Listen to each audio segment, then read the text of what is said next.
Okay.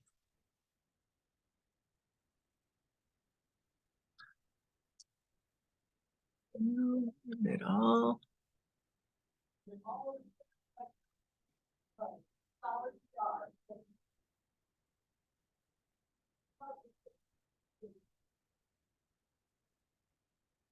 Okay. Close. Okay. Okay. Okay. All right. Who we got on here? We got who we got? I see Melinda's on here. I see Laura's on here. And I see Sanders on here. We got more people coming. So we'll wait a minute for some more people to show up. I just got off of another video. Like literally just hit the button to finish off our travel one. So I'm kind of ready and kind of not ready.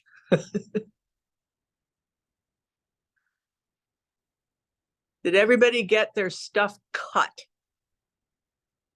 Yay. Good. Yep, all cut. Woohoo. Okay. All right. Well, that is so weird. We had two people that were short white fabric, and I haven't heard from anybody else. So I don't know what on earth happened. Somebody had a brain fart, apparently. I got mine yesterday and it was just enough to finish up the white. I had like a strip this big.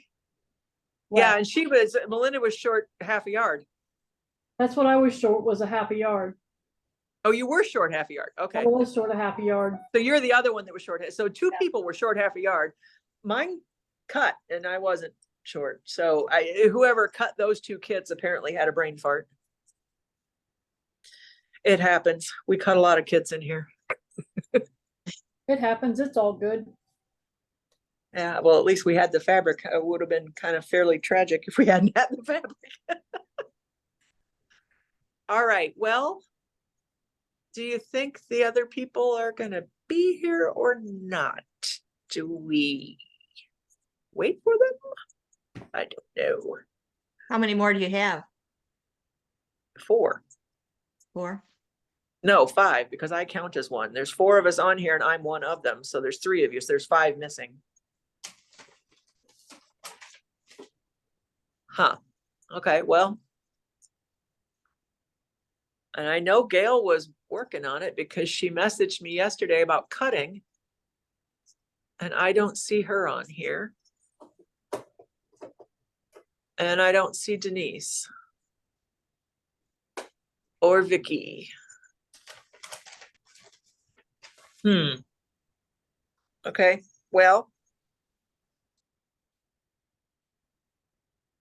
I guess we'll just. It's being recorded. They can go back and watch it, I guess. Okay. So anyway, everybody got all their stuff cut. We already verified that.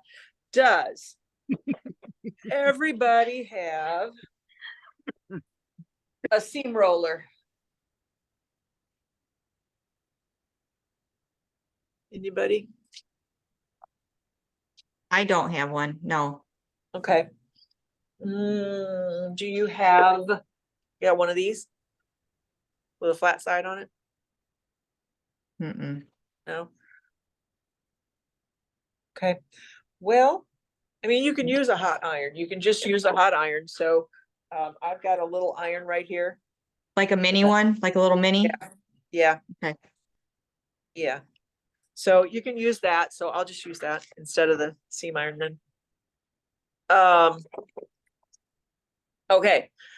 New needles. Everybody got new needles in? Yep. Good. Microtex? Yep. Good. Okay. Thread, if you got your single hole plate in, you'll have an easier time doing this. You don't need to have a 1/4 inch foot in because we're foundation paper piecing, but it doesn't hurt if you do. So you can have that if you want. Let's see. And I don't have my thread. I have to grab my thread.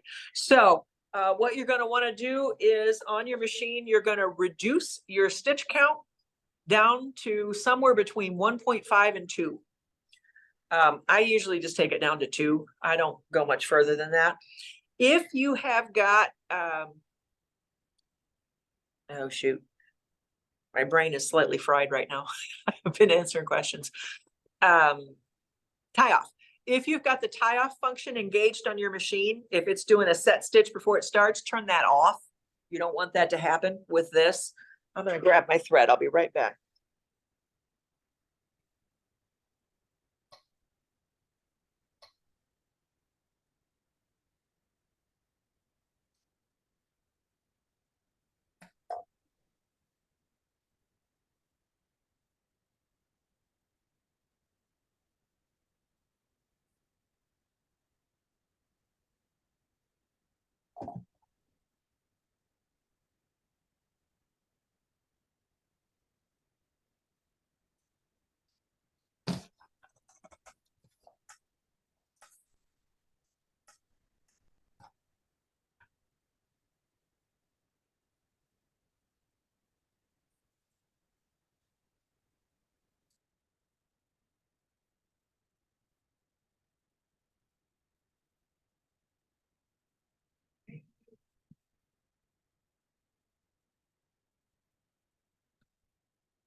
Okay. Lost my thread. Okay, all right. Thread color doesn't matter so much with this. It's more just a neutral. I mean, I would use black, but anything else is okay. All right, I'm gonna wind a bobbin here. And I'm gonna replace my own needle because I did not get that done. Now on our machines, do we want the, I want to call it the IDF, but it's a little arm. Dual feed. Your dual feed? Yeah, You can use your dual feed, that's fine. What did I just do? Oh, right there, God. I've been going, I think, 100,000 miles an hour for about a year.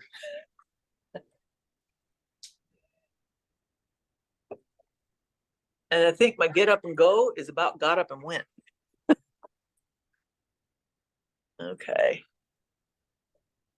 How are we gonna get this to her? I'm gonna have to reverse that so you can see what I'm doing too.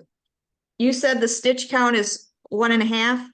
1.5 to 2, Okay, anywhere in there. okay. If you make it real small, if you have to rip a seam out, and it's possible you may have to rip a seam out, it's crazy hard to do it without tearing up your paper and everything else. Okay, so on your foundations, where are my foundations? Right there.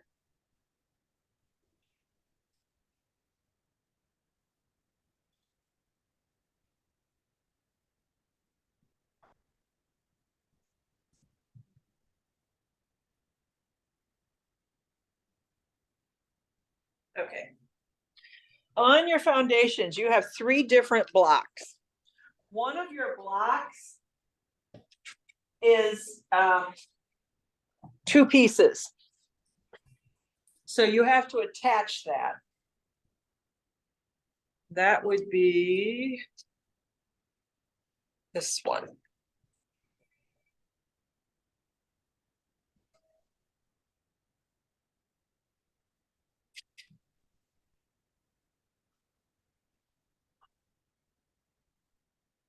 This one, and this is the one we're going to start with because it's the easiest one. So what you're going to do with this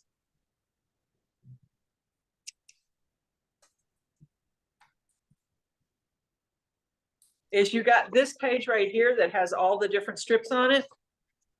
You're going to cut one of those strips off.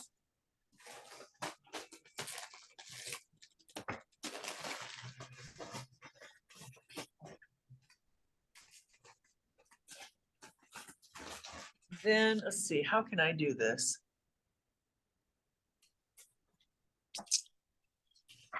Let's see here. I'm gonna do a little bit of investigating here to figure out how I can make this so that you can see what I'm doing.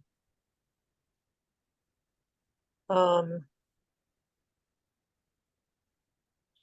Let's see, we're gonna try this.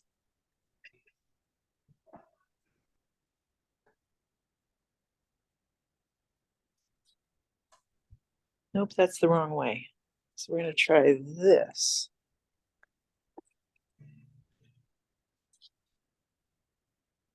Well, for crying out loud. Okay.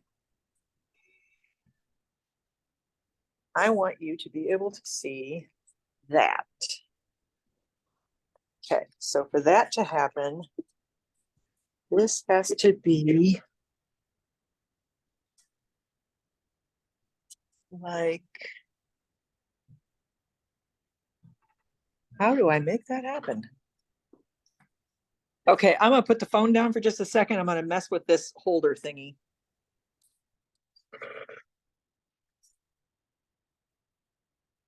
There. Okay, I think that'll work.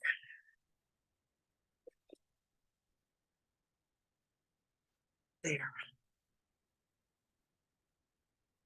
Okay.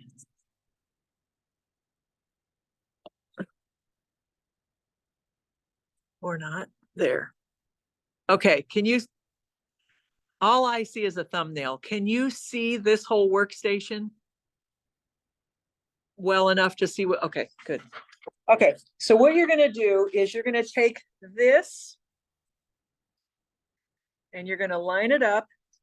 So you have this line right here, and there's also a line right there. So you're gonna line those up like so. And you're gonna tape this together.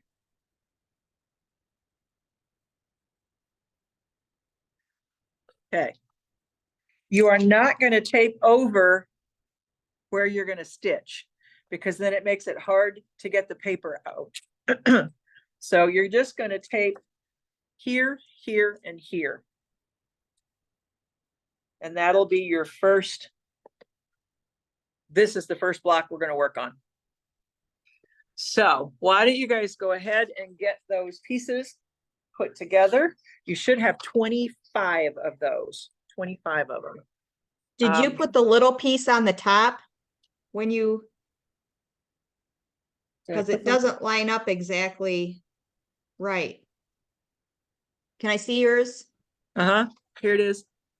Like, move it up a little bit so I can see up that way.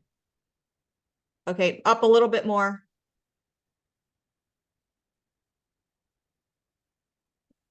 Does that work? Well, let me show you. Mine does not line up exactly right. See how it overlaps a little bit? Oh, yeah. Let me see the. And everything if it's else lines up?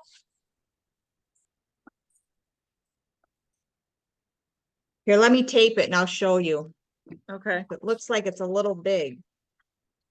Well, which would be odd because I printed everything off the same printer.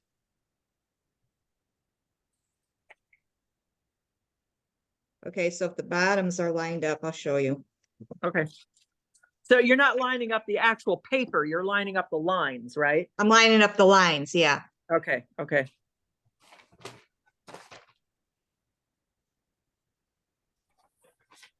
What happens if you line up just the corner part of the inside? What happens Just to the top and the bottom? Okay, let me show you here. This is what happened when I lined the tops. I don't know if you can see that, but you see how Yeah. the middle. What happens So if now- you try to, what happens if you try to line up this part right here? Okay, I'll line that, okay. What happens to the top and the bottom?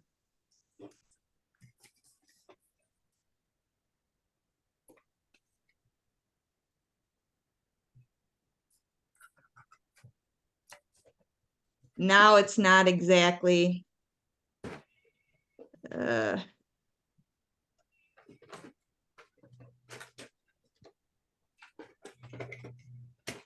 Mine's the same way. Okay, so let me, where's my ruler? Where's my ruler? Oh, for crying out loud. Oh my God, you guys. There, okay. So I have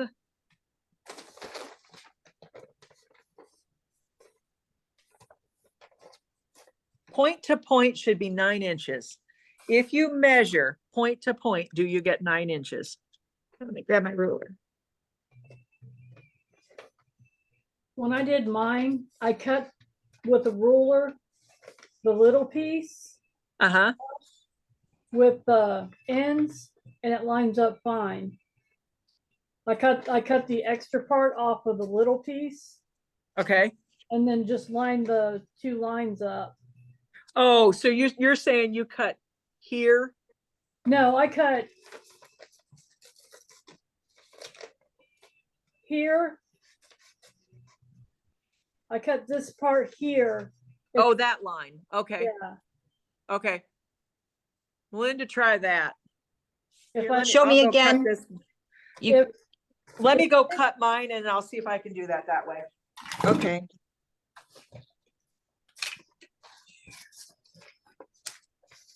your little piece like this, Yeah, I took a ruler and cut it straight line to line uh-huh. instead of leaving that extra.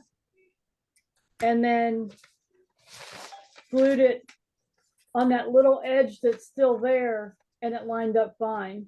Okay, all right. Let me do that then.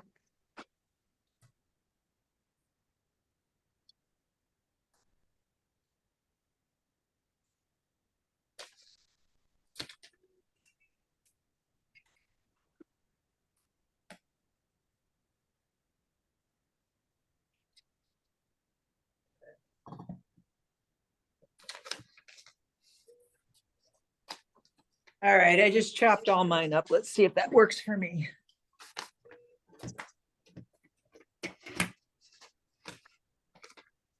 Yeah, that works. What you said to do to cut that little edge off. Yep. Yep, that makes it easier, yeah. Because you can see And it should be a 9-inch block, correct? 9-inch point to point, yeah. To point, okay, I mean, yes, 9-inch inside the seam allowance, yes. okay. Okay. So I did a few of those, which is enough to get started. So let me show you.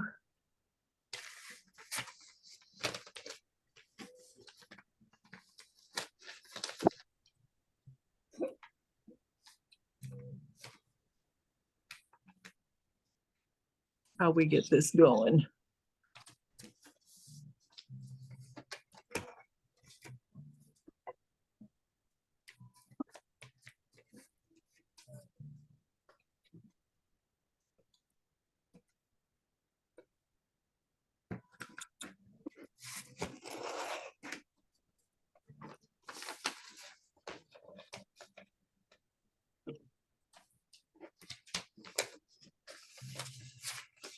Well, shoot. That just pulled that right out of there.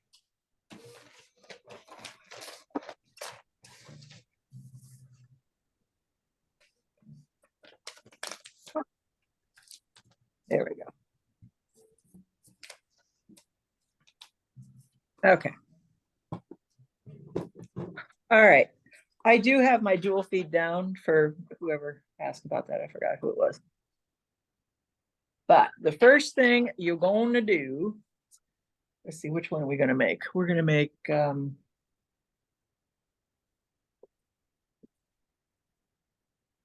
should talk about the pattern. Why don't we talk about that so I can show you what we're doing? Okay. On your pattern, past your cutting guides, it tells you how many of which block you're going to make. And my fabric is all kind of messed up right here. So I'm going to go to I have this fabric right here, ready and available to me. So I'm going to make this block right here, which is my darkest color and my lightest background. G and F.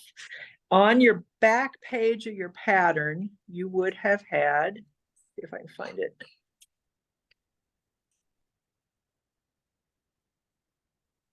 This. And this is for you to put a swatch of each of your fabrics there. That was weird. So that you know which one is which. So there's your letters. And if you swatch your fabrics in here, then you're not going to get all messed up. But I know what this is my fabric G. This is my fabric G, and F is my lightest background. Okay. So I'm going to take a fabric G, and on the back of this, I'm going to center it over that center square. I think I screwed it all up. If you have a light box, that might make it easier for you. I'm just going to put a pin right through here just to hold it so it doesn't skew, because this will tend to skew if you don't. If I hold it up to the light of my machine, can you guys see that? How there's a seam allowance there and there? Can you see? Maybe, no? Yeah, we can see it. Okay, all right. So you should be able to see that. Now, I do want to say something about this seam allowance.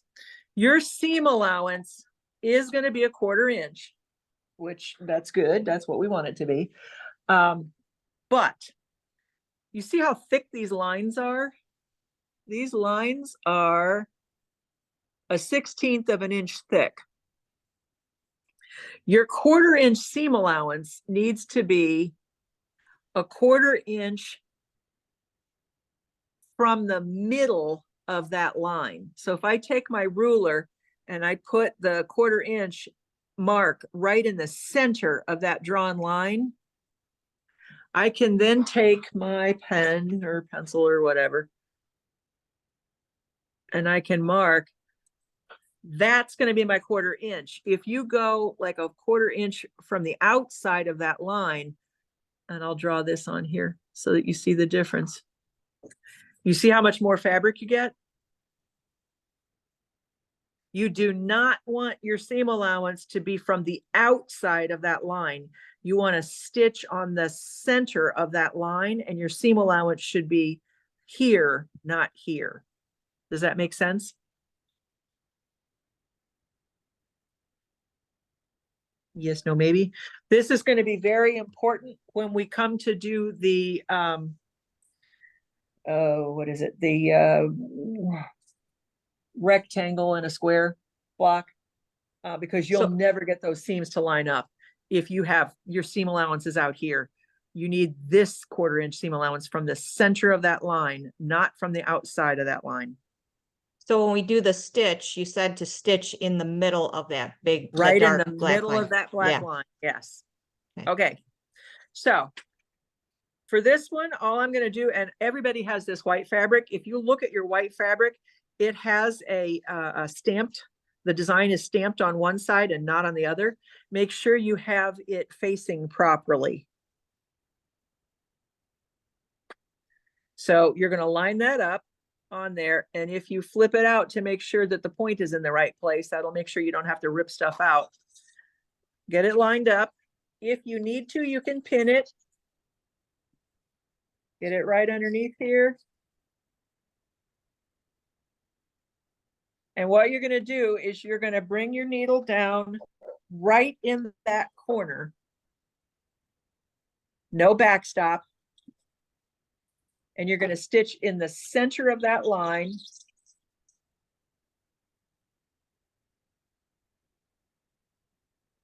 You're not going to take a back step. Cut your thread.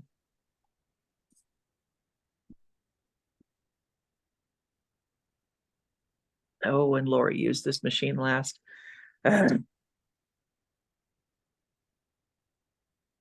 which means I have to reset my hover every time she does that. What did she do?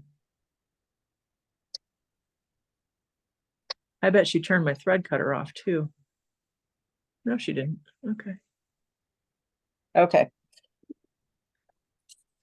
All right, so what you should have now, when I flip that up, it should cover all of my lines. So I should see, just like I do right here, see how I have a seam allowance and I have seam allowance. If you do that and it comes in like that, you don't have enough seam allowance. You're going to have to take that off and redo it. And that will happen if you stitch on that 1/4 inch instead of that 1/4 inch. So just be real careful. So when you go to piece this block, you put your first one on this side, you're going to put your next flip on this side. And the reason you're going to do that is so that you don't skew your block. So again, I'm making sure that on this fabric, I have that printed side is down. And it should just line up right with the edge. I flip it up to make sure my point's going to be where it needs to be.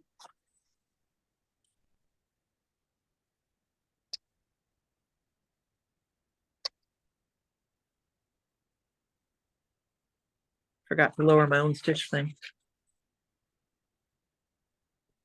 And then you're going to stitch that one.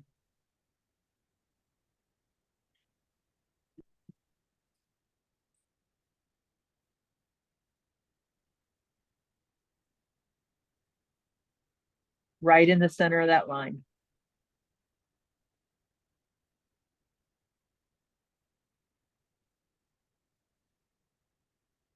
And cut right in the corner. No back stitches. My scissors.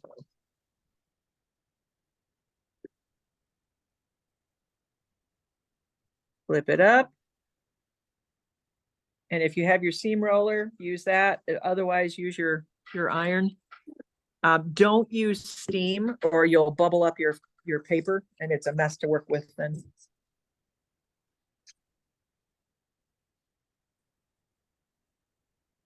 Okay, once you get your top and bottom on,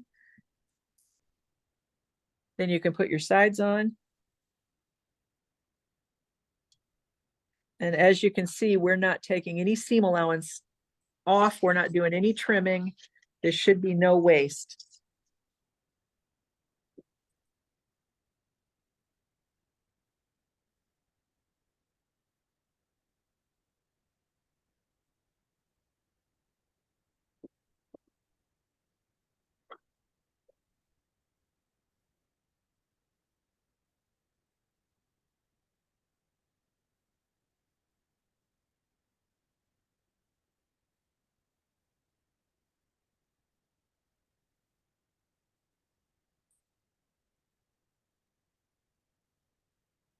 Okay, then you're going to flip it up. Make sure you've got that seam allowance. When I redid the cutting directions for this, I actually gave you a smidge more. I gave you an extra 1/8 of an inch because a couple of the gals that did this in class struggled with the real close seam allowance. So you actually have an extra 1/8 of an inch on your seam allowances to make it easier. The first one I did with a scant. And it worked out fine, but if you're not used to doing this, then it might be a problem.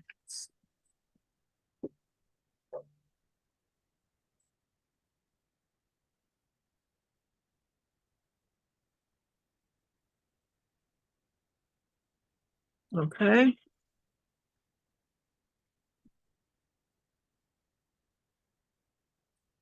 All right. And then finger press that out. And I'm actually going to take this to my iron now and press it.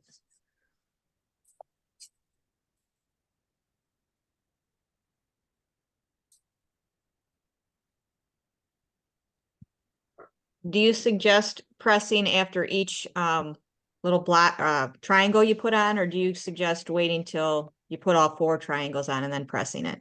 I mean, you can if you want to. Okay. I wait because I don't Okay. like going back and forth. Okay, so now I have the center part in. And now I'm gonna get the outside wings, which for this particular block is gonna be another piece of this fabric.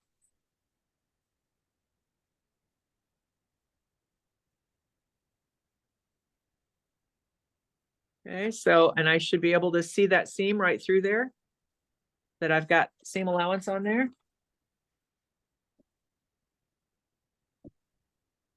For this one, I'm gonna start outside in the outside border. And I'm gonna stitch right through the center of that line.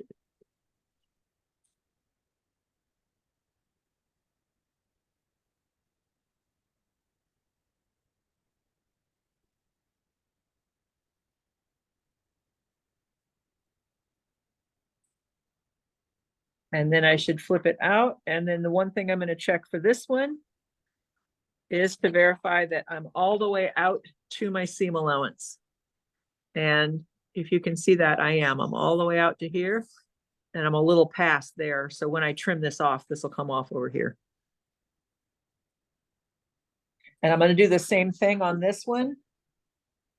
I'm gonna go opposites first. And then come back and do the other two.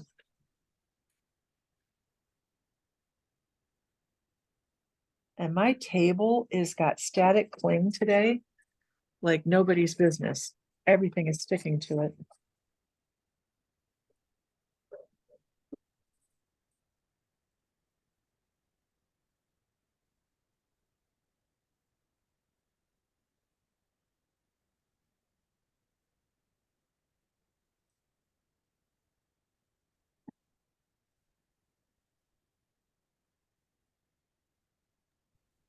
So when you stitch it, you said you went beyond that seam allowance, right? Yep, all the way to the outside. Yep, Okay. all the way. Okay, I got it flipped out. I'm gonna make sure. Ooh, I'm a little bit shy on this side. But not enough that I'm worried about it. It's maybe a 1/16 of an inch shy on this side. But it's not terrible, so I'm gonna leave it. And because those are such big pieces, I am gonna press those before I put the last one on. Last two on.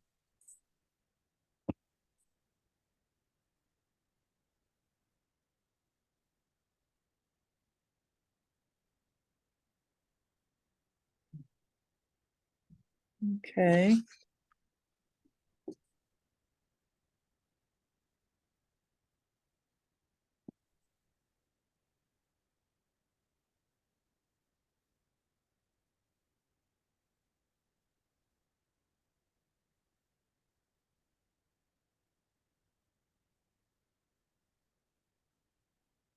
Oh my gosh, you guys, everything is sticking to this table.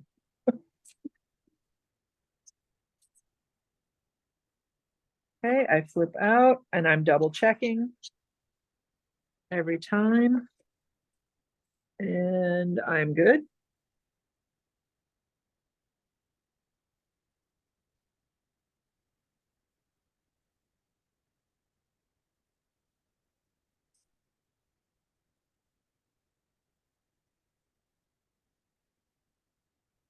And it looks like I'm about to lose the screen on my machine.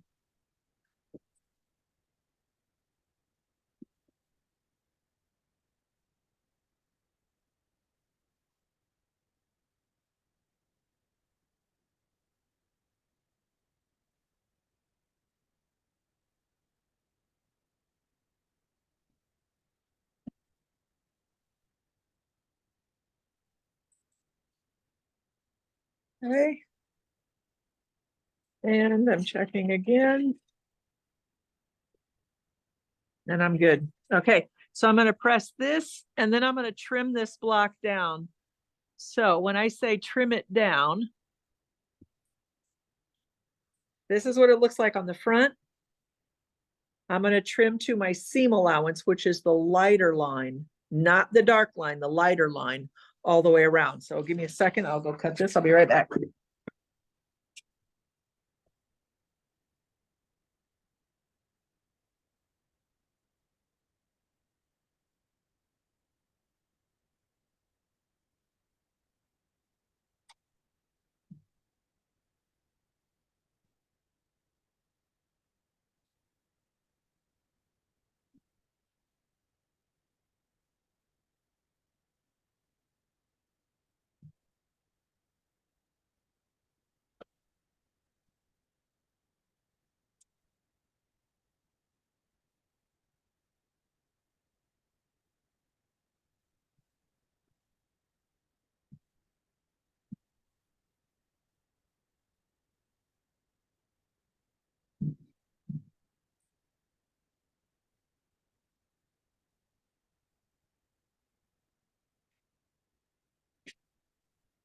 Okay.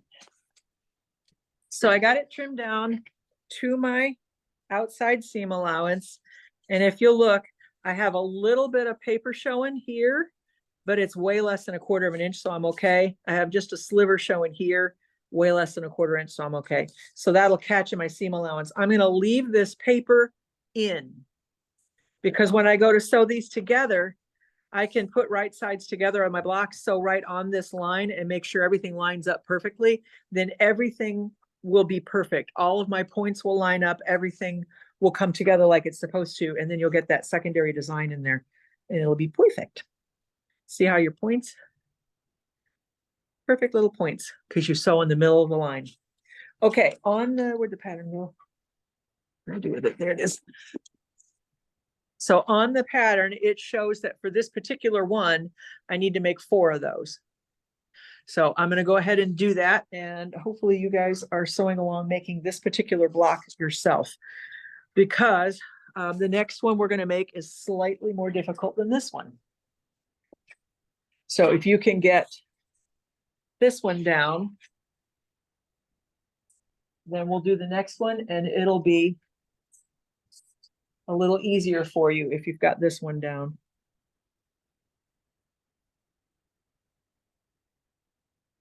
So I am going to just keep stitching away at this. And I hope you guys are stitching along, doing your own.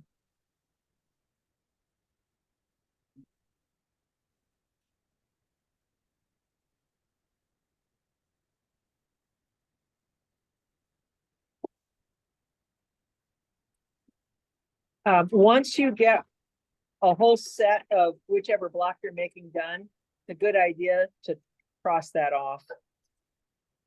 So that you don't get confused, because there's a lot of different configurations of blocks that you have to make in order to get the design.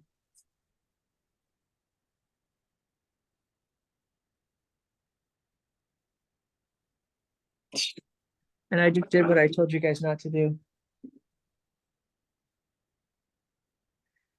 So I'm going to rip this out. So when you have to rip something out, and you will, you're going to be real careful so that you don't tear your paper. You can sew on this paper multiple times if you're careful. So I'm taking out like every 3rd stitch. I sewed this on upside down after I told you guys not to do that.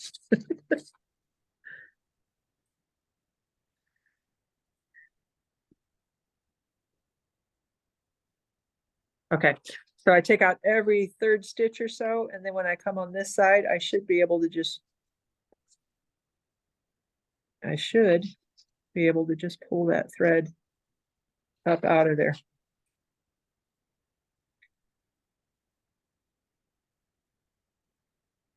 Like so. And then I still have my papers in relatively good shape.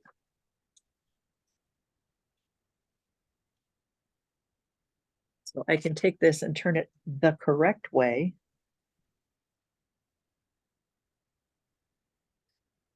And sew it. You guys are very quiet today.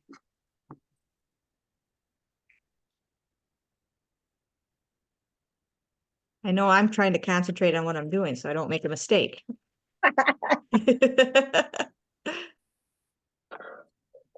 You mean like I just did? You don't want to do what I did? What's wrong with you?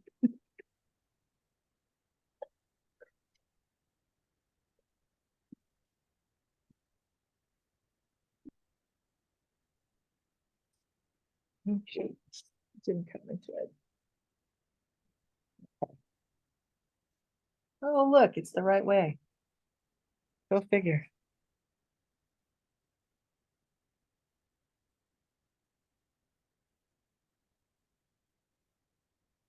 Ugh, I almost did it again.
Okay.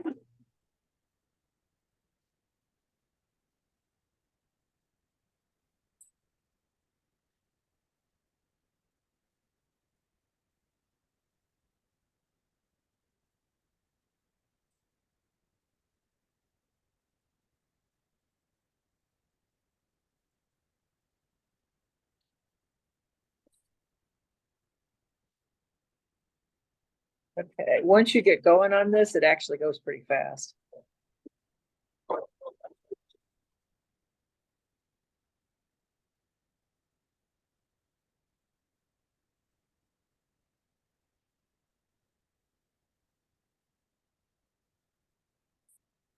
Okay. I'm gonna press all those.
What is going on here?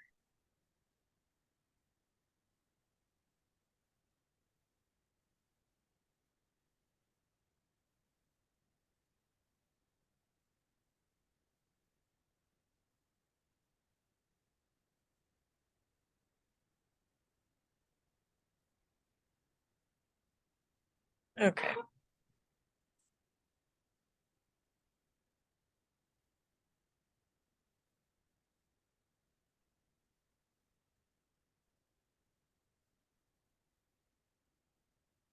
Come on.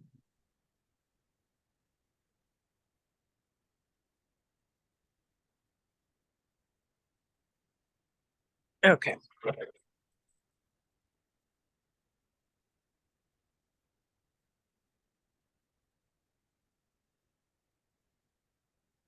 What?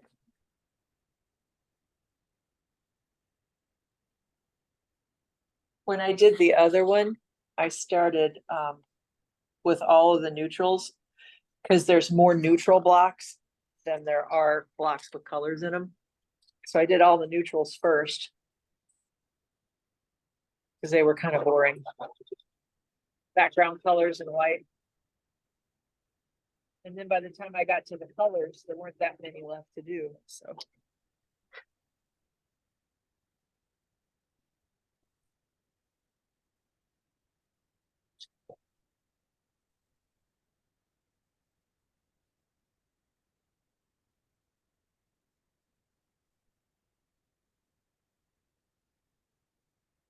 Okay.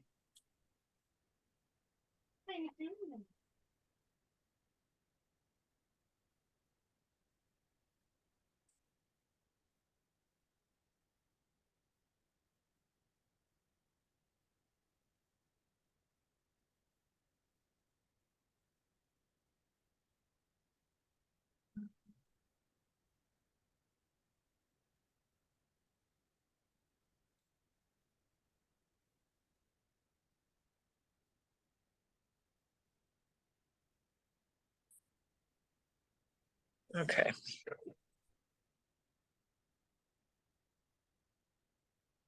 That one was a little close to this side. But I still have good seam allowance, so I'm gonna leave it.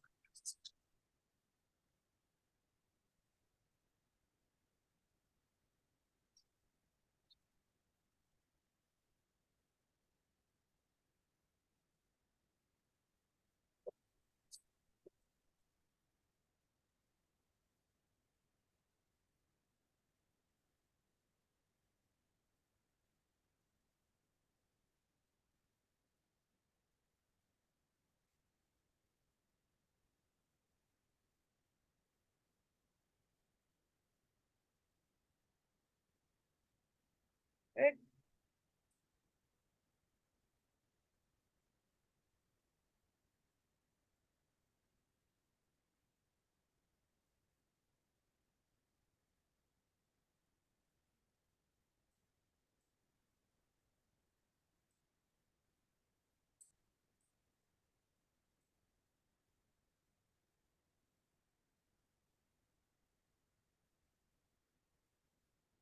Okay. Is anybody having any trouble or is everybody getting everything coming out right? Yeah, doing okay. Okay. Checking.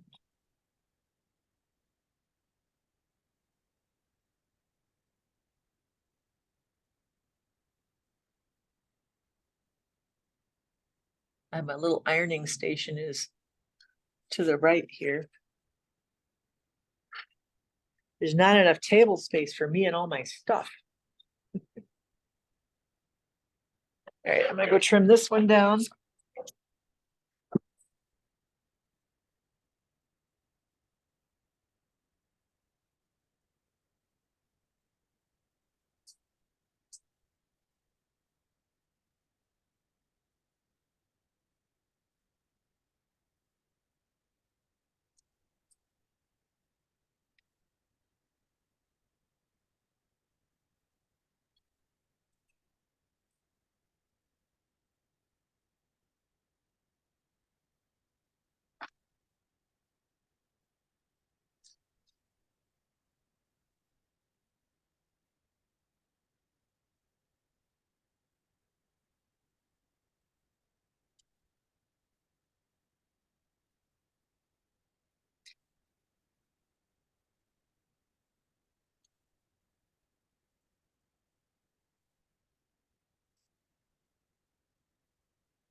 Okay. Okay, I got my second one done. And I got plenty of seam allowance on that one too. There's just a little bitty piece right here. But that's well within my seam allowance, so it's fine.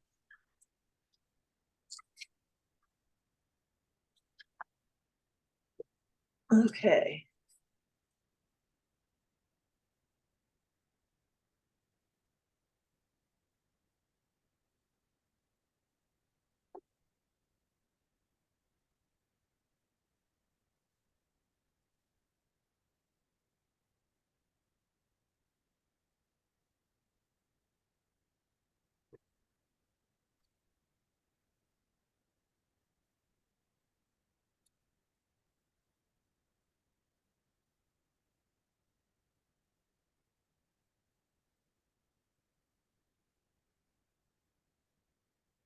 No, no, no, no, no, no. No, no, no, no, no.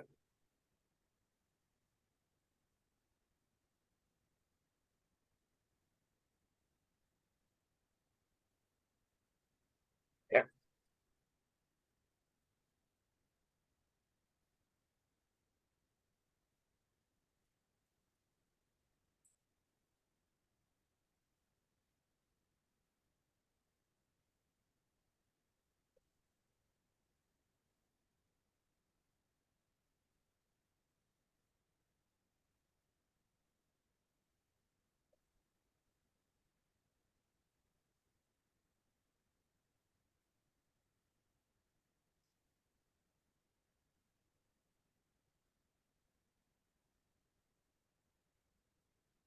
Wrong one.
Okay.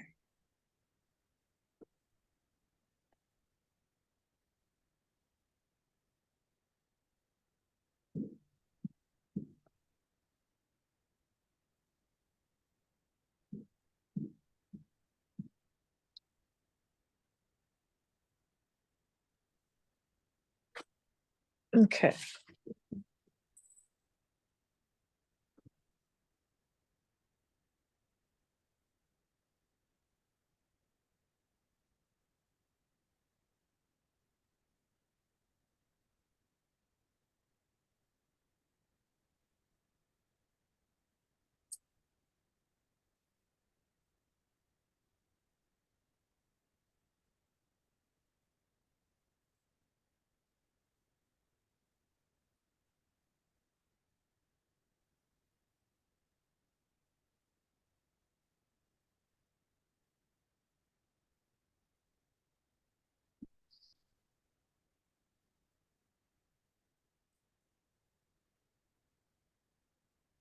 Ooh, that one's perfect.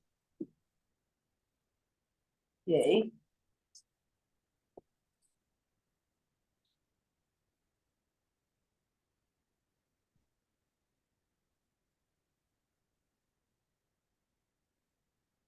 Gail is trying to get into the class and it says that you have to authorize. Oh. I can't see it because it's underneath the. That's a pretty green. Admit. Okay, there she is. Okay.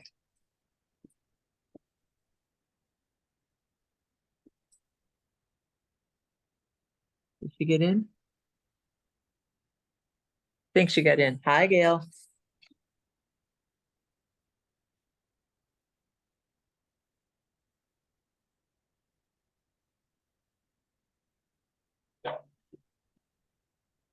Did she get in?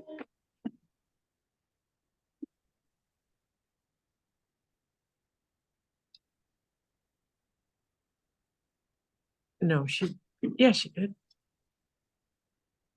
Yep, she's in. Miss Gail's in.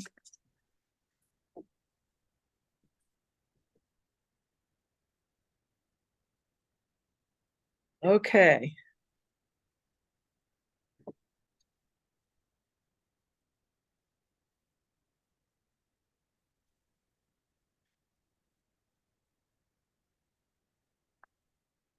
Okay, I'm on my third one of these. I'm gonna finish 4 of these before I show you how to do the little one.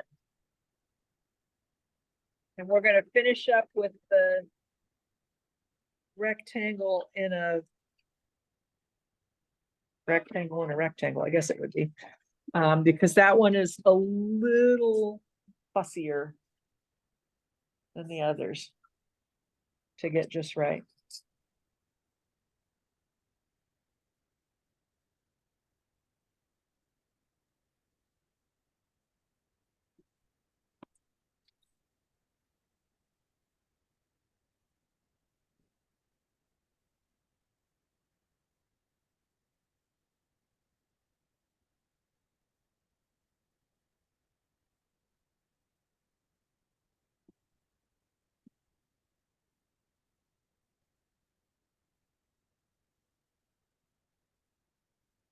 Okay, press this and trim this.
Okay. One more of these and we'll move on to the small ones.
Yep, there's another one I'm gonna have to rip out.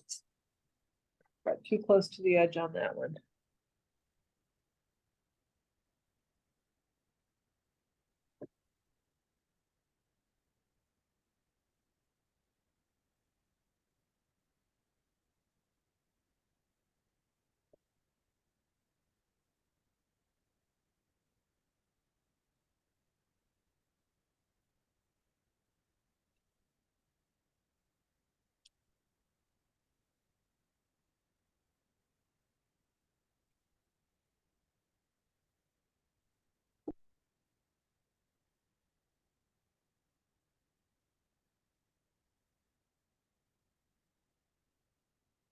Okay, let's try that one again.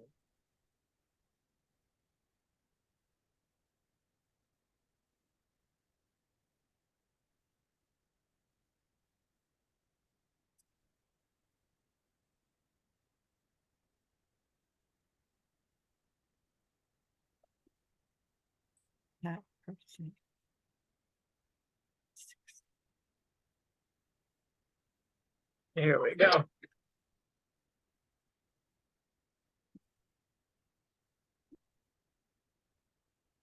Okay. Oh, looky there. Didn't twist that time, so it's fine.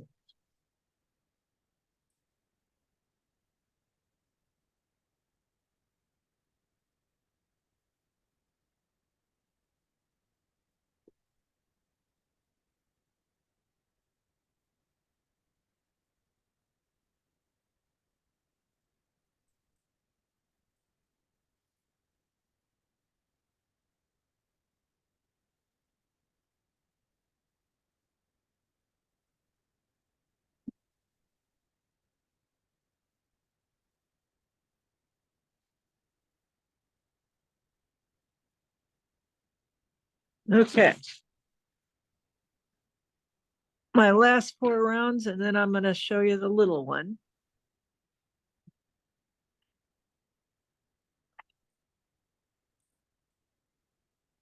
I'm told that the little one is more difficult. I didn't have any issues with the little one, but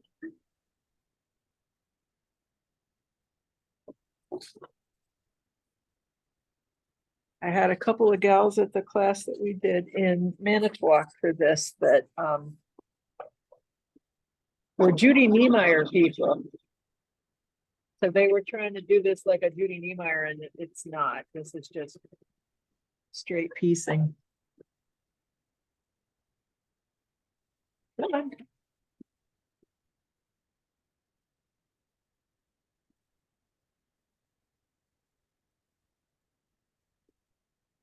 Hey.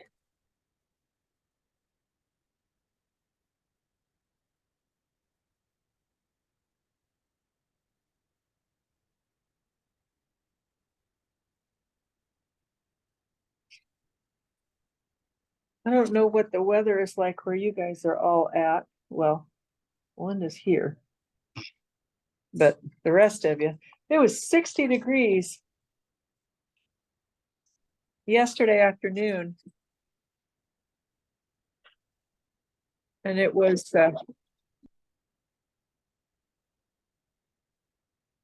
20 something this morning. Some weird old weather we got going on. I think it's supposed to be 70s Monday and Tuesday, isn't it? Are you serious? I think so. I think I saw the weather that it's like crazy. 20s, 70s, 50s. Schizophrenic. Yeah. In a t-shirt Up today, your and mind. we got 3 inches of snow overnight. You got 3. Seriously? Yeah, This is the weirdest winter / early spring ever. It's like on a roller coaster.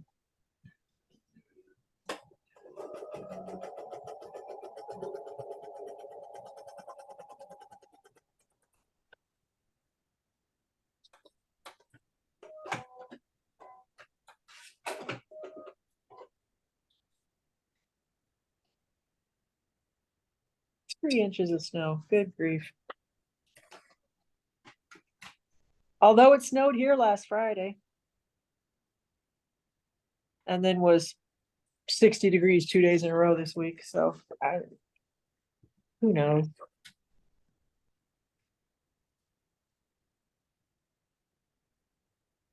Weird, weird, weird.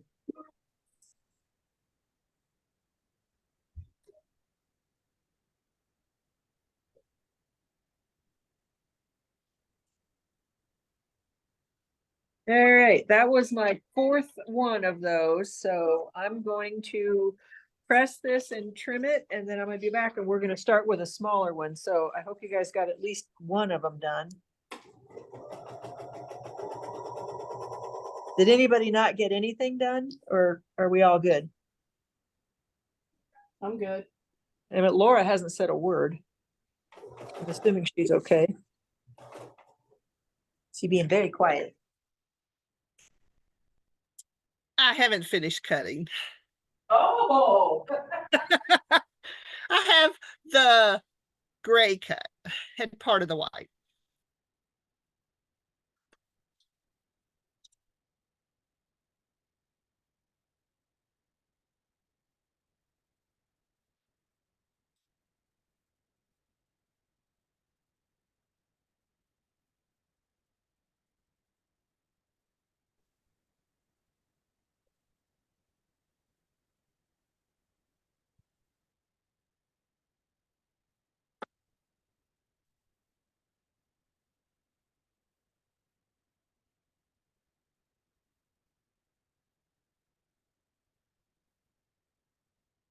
Okay.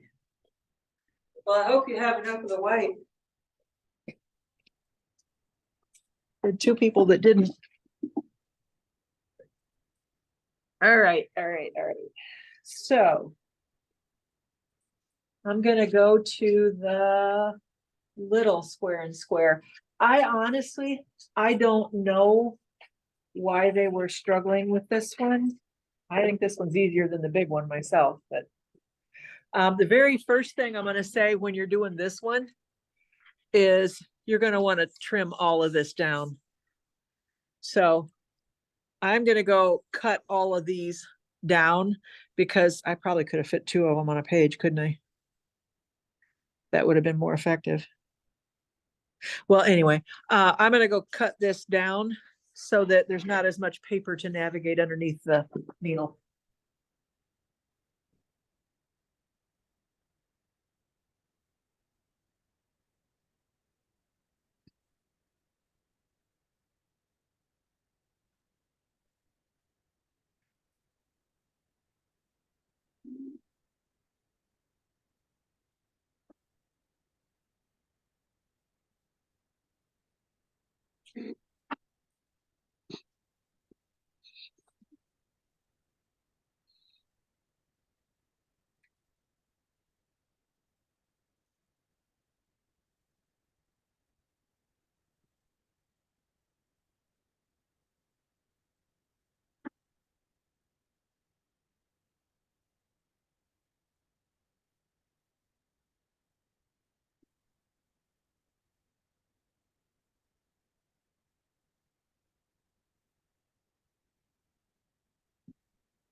All right, so I trimmed all of those down to this size because that's just gonna make it a heck of a lot easier to mess with. And then I'm gonna look at my pattern and find out H, which is my next color up. So I'm gonna make, this is asking me to make 8 of that one. So I have made all 4 of these. And I would check that off, and I've got 8 of those that I have to make. So that's with the next fabric down.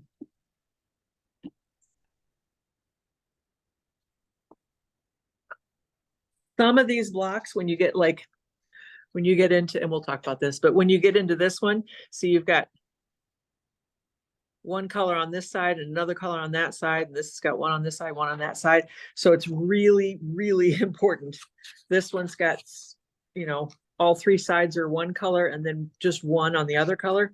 So it's really important that you stay on top of your colors or you'll never get your design together. Okay. So on the small one, it's exactly the same thing. I'm going to center my square. Pin it in place. And I'm using the smaller triangles for this one.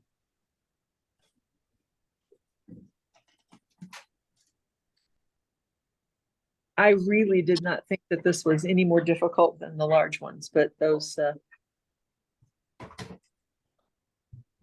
2 gals at the class really struggled with one in particular.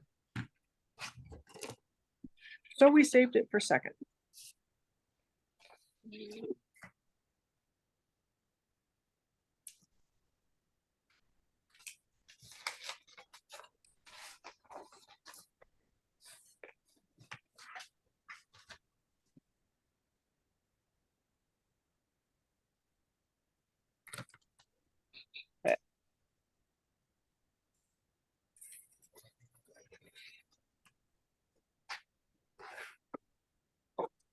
And all the basics are identical, so you're starting in the corner, stopping in the other corner.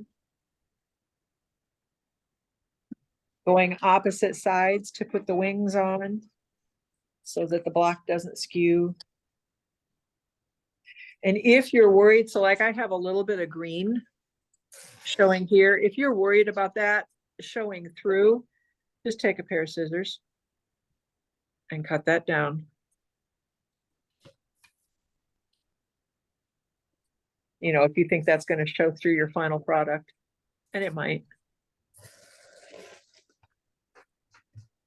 So you don't need to be doing anything with add a quarters or any of that. Just trim it down with a pair of scissors.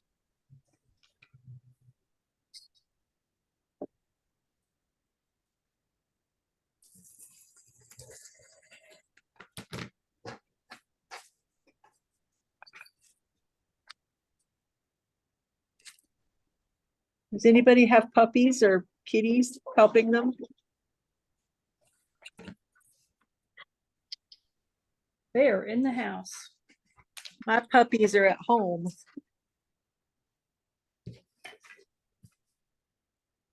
Tell you, Daisy gives me that look every time I come to work. I was bringing her for a couple of times. A couple of weeks. I brought her and she kind of got used to that. And she would just go lay down, and I've got a kennel here. She would just go lay down in that. She was just happy to be here, but then Parker was lonely.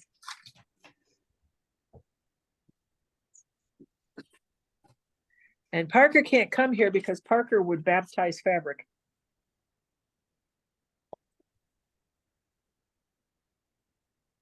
Parker is very much into letting you know where he's been.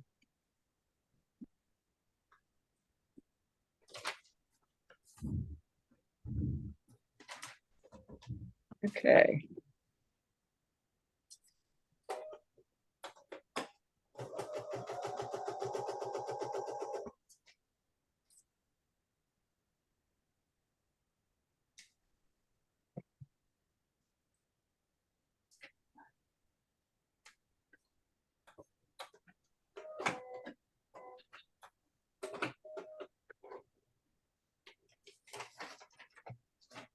All right.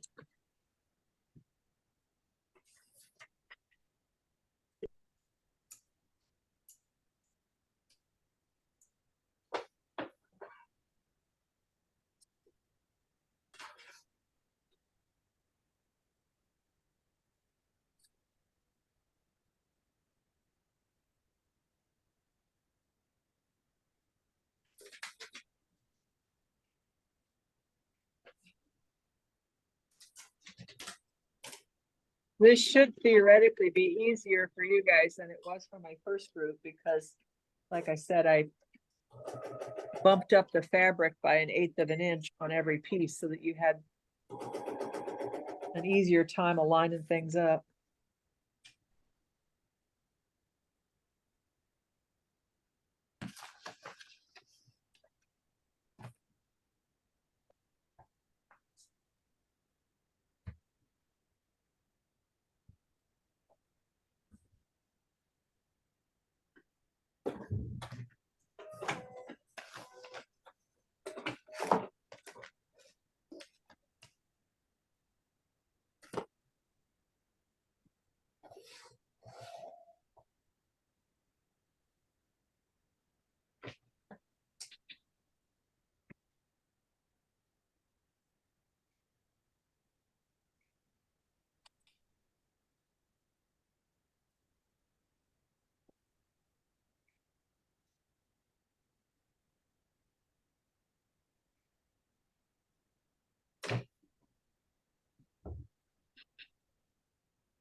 Okay.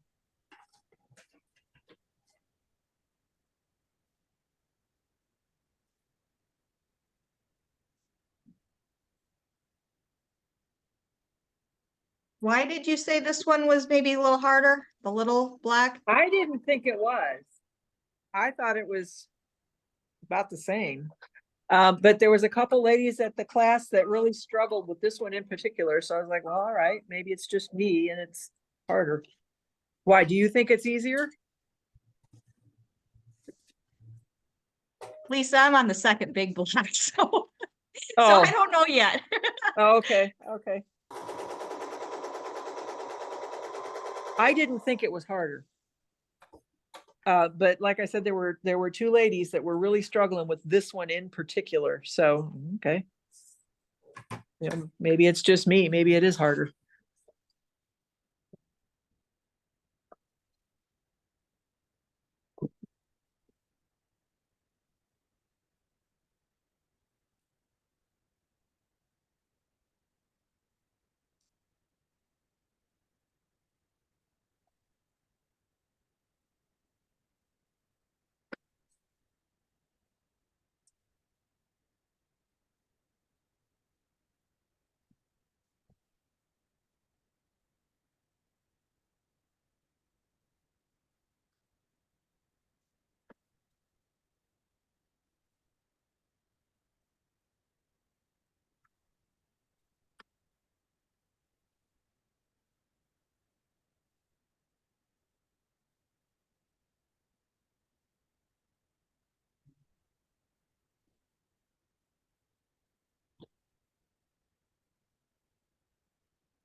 Okay, so I got that one trimmed down and it's, in my mind, this one's easier than the other one. But again, those two ladies were, they had gone out to wherever she is, Nebraska or Montana or wherever she, to the Judy Niemeyer workshop. And they were trying to Judy Niemeyer everything. They were trying to do it like she does. So they had they had light boxes and they were drawing lines from side to side, drawing in their seam. They were doing all kind of crazy stuff. So I think maybe they might have made it harder on themselves, but I don't know that for a fact. I think this one's easier than the larger one, but that's just me. So on that particular one, I looked on my pattern and I know I need 8 of that particular one. So I'm just going to keep working on that. And let you guys kind of catch up on the other ones. Or this one, whichever one you're working on. Till we get to that diamond in a diamond. That one is a little more challenging.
Everybody's so studious.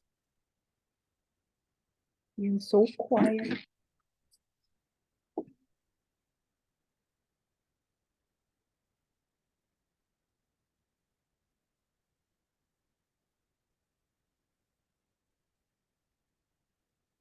What's on TV tonight that everybody's gonna catch?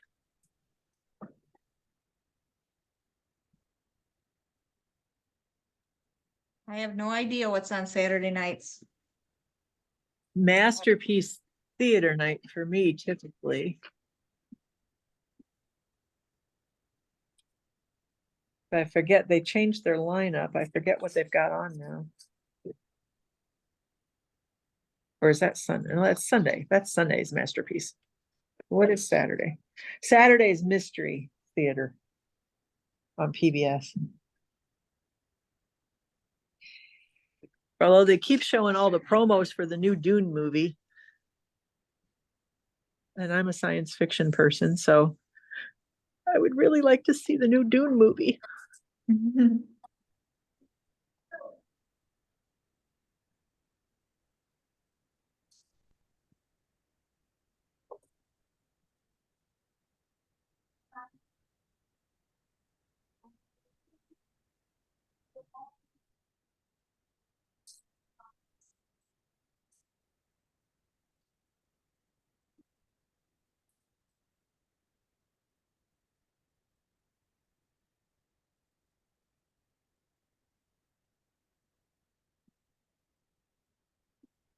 Did any of you guys watch that True Detective on HBO, True Detective Night Country?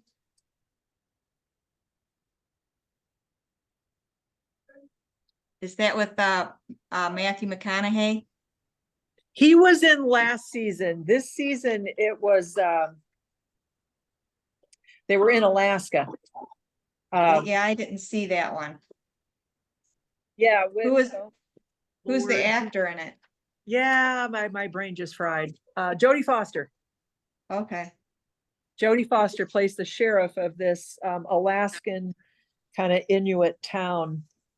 And there's these murders that happen up there, and it was actually very good.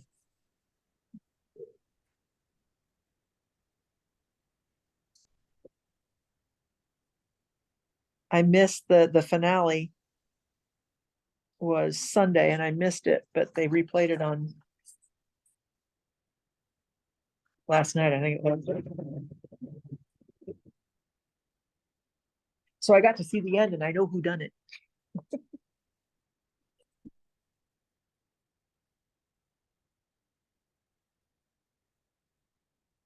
She's pretty much good in whatever she does.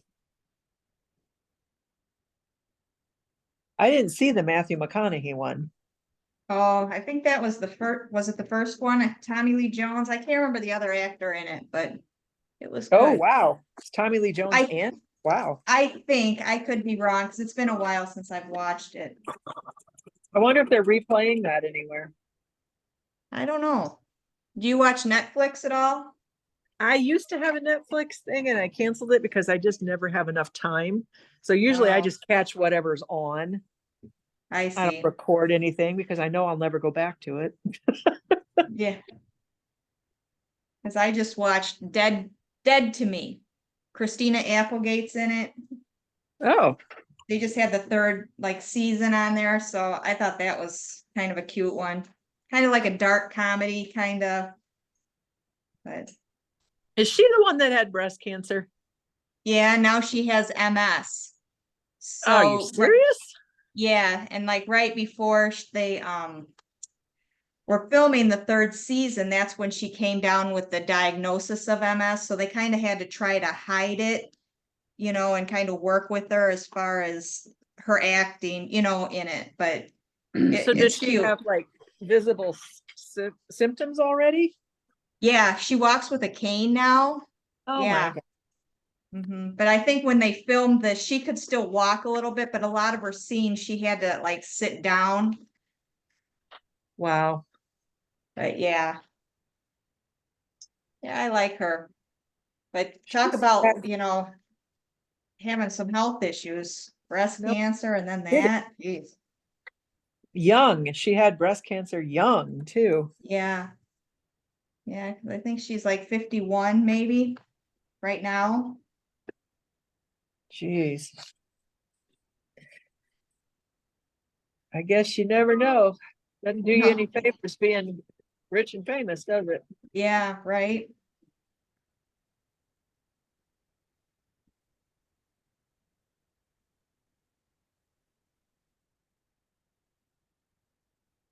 Who was that other? Mark Ruffalo. He had some major something.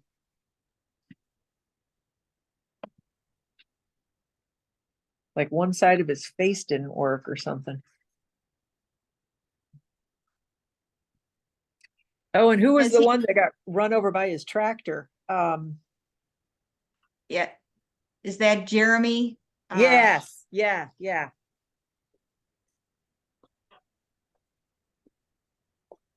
Yeah, I liked the series he was in. Now I can't remember what the name of it, the recent one.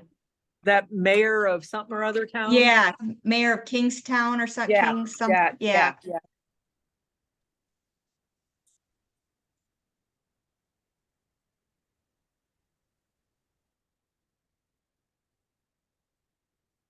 I tell you what, as I get older, the remembering the names thing is getting harder and harder.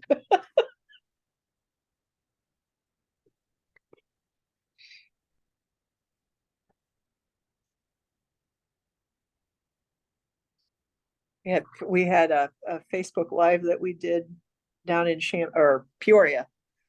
And one of the names that came up, the gal has a different actual name than her Facebook name. And I know it. Well, Pam didn't know it. She was doing the orders down there and she texts me and she's like, I can't invoice this person. I'm like, oh, well, that's because that's not her name. Her name is total blank. Total blank. 6 hours later, her name popped in my head and I'm like, oh, it's this. And it probably happened when you're least expecting it, because that's what you're trying to think of something, then later when you're not thinking about it, that's when it pops in your head. Yeah, I was driving back from Wisconsin. I was just, kind of brainless, just on the highway driving along. And I'm like, oh, yeah, it's this. How long of a drive is that from LaSalle up there? About 3 hours, 45 minutes. Is it? Not terrible. I mean, it's a straight drive. You take 39 straight up to 43, and then 43 goes all the way up to Manitowoc. I So see. it's just it's a straight drive, and you get traffic in Milwaukee, but outside of that, there's no traffic. So So you're driving right along Lake Michigan once you get to once you get Milwaukee? past or to Milwaukee, yeah, yeah. Well, yeah, I mean, Manitowoc's on Lake Michigan. Yeah, yeah. It is so pretty up there. How did you pick there to have a store? I had been going up there ages and ages and ages, just decades. And the store owner that had the one in Sturgeon Bay, she actually had a stroke and died. And they Oh. reached out to me and asked me if I was interested in buying it, and it was not in a great location. And I didn't want to. Mhm. So they were just going to go out of business. And so originally we're like, okay, we'll go open up a new store up there somewhere. And at the very last minute, somebody came and bought the building and reopened in the same location. So we're like, well, okay, we can't go there now. And I was already kind of committed to going up there. So we just went a little further south. I see. Which is fine because I've always been through. Manitowoc used to have a really nice quilt shop that I would always stop at when I went up that way, and it closed several years ago. So they were missing their quilt shop. Yeah.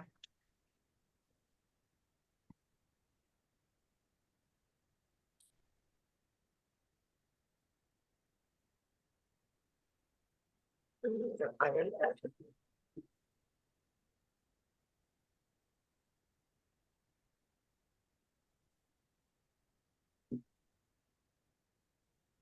think the quilt shop they had was a FOF dealer, maybe. Oh, okay. I remember buying embroidery designs way back in the day from her. That was back when you had to have the, what they call that thing, the dongle. You had to have the dongle to do your embroidery. I don't know what that is. Oh, it was this big bulky weird thing that plugged into the machine, and then the embroidery designs were on like this, like a card that slid into the dongle. Oh, Yeah, it was a, antiquated kind of way to do it. We're all fancy now.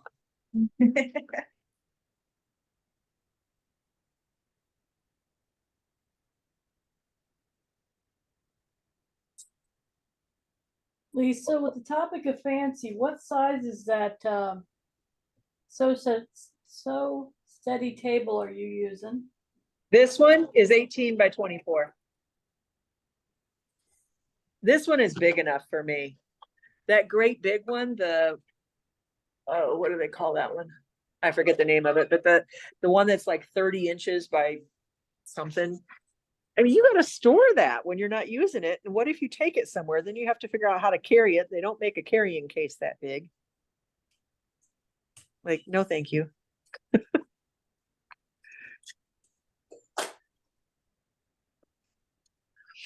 I have one of these for this machine. I have one for my 790, and I got one for my 570. I've got one for my other machine, but it doesn't fit my 880, No, it wouldn't. Yeah. so I've gotta. They make it nice. For piecing. Oh, yeah.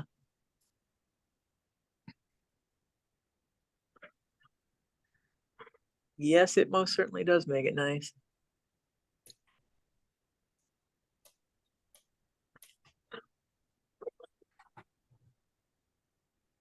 Okay, off to another one.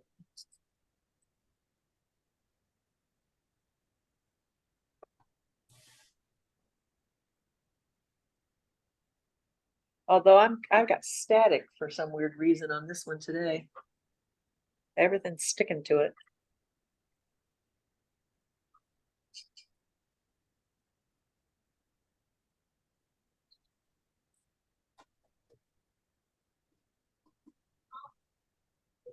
There, and then I'm gonna go right here. So personally, I think these little ones are way easier than the bigger ones. There's not as much fussing to make sure that they go all the way out to the edges, so I'm not sure what the struggle was.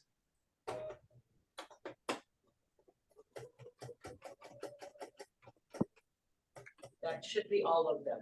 Oh, thank you. You have others you need done. 4, 5, and 6 on the green. 4 is on the table. And 5 and 6 are sitting on that purse. Maybe. It Why did I ask? doesn't have to be done. I'm not gonna get through those.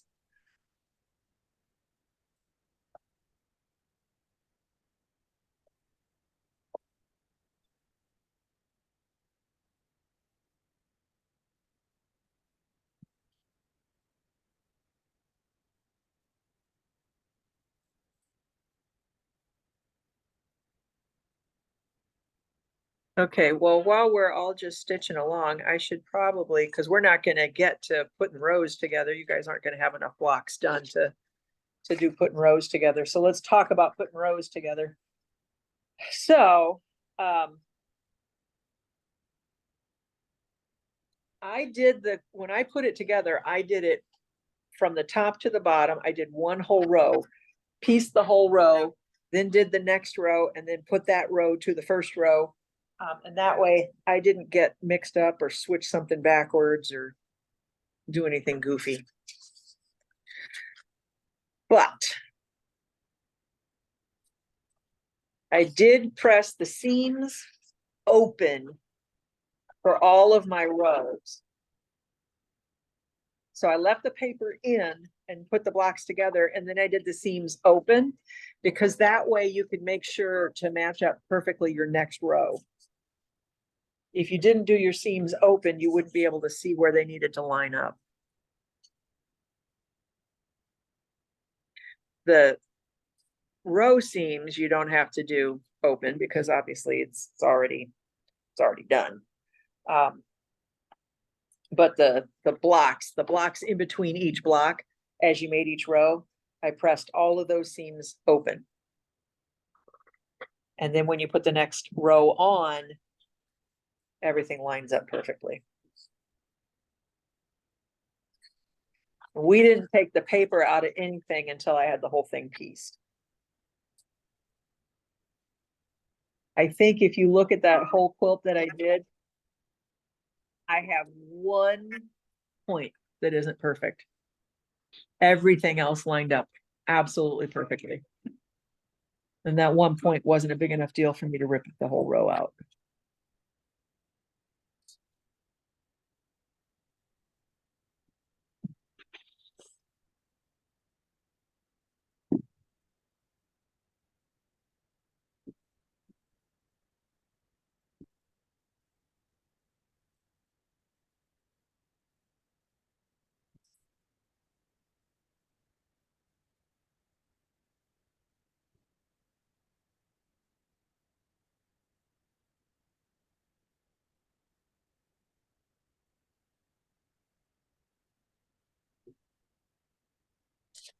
Right.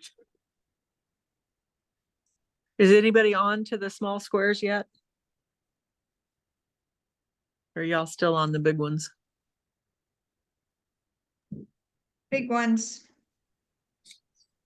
Okay.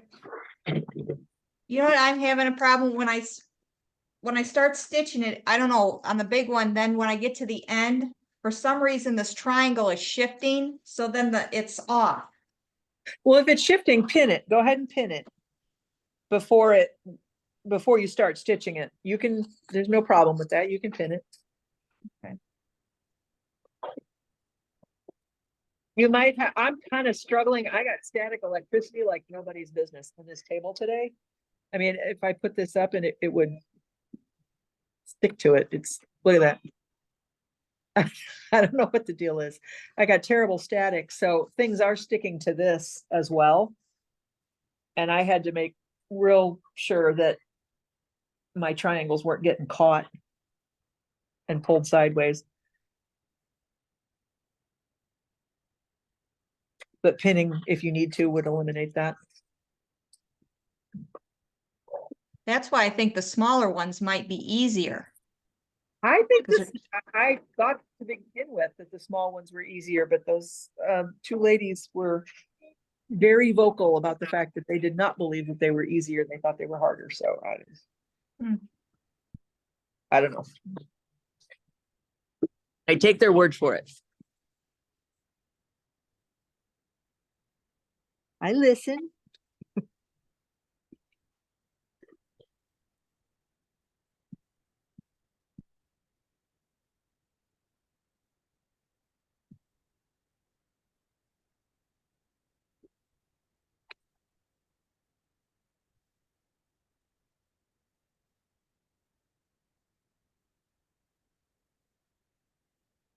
What if the temperature change is why there's so much static?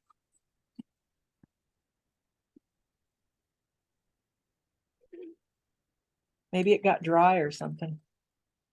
That's typically when you have static, is when it's real dry out.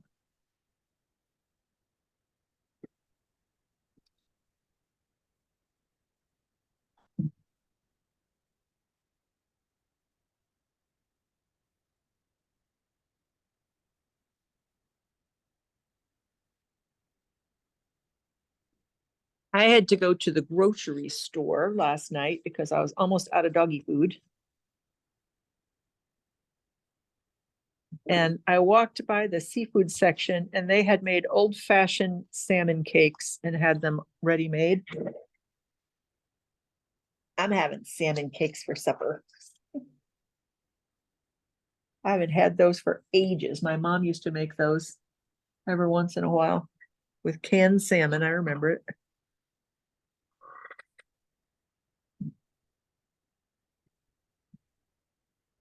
And I remember them as being pretty good. I don't know. I haven't had them since I was a kid, so I guess I'll find out.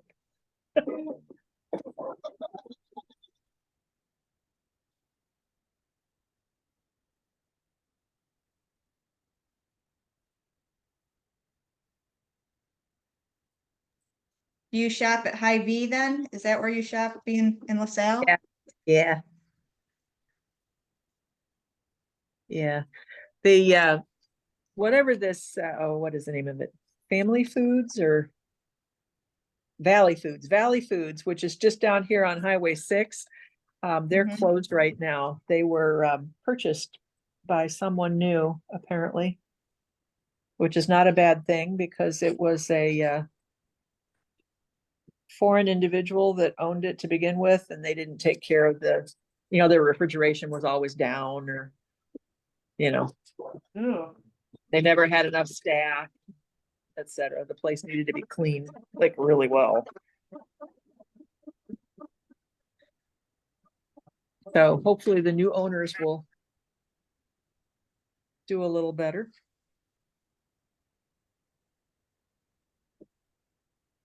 Oops, I'm gonna take that out. That is way too low.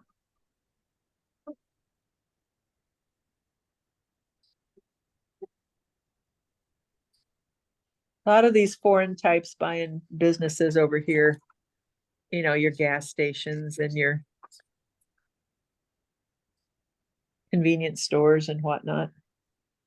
I mean, their lives are different from where they come from. Yeah. And how they do things is probably perfectly valid for where they come from. It's just not necessarily what we expect.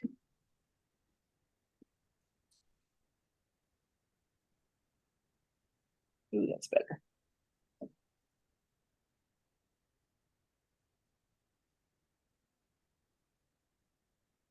I used to be the regional training manager for Dunkin' Brands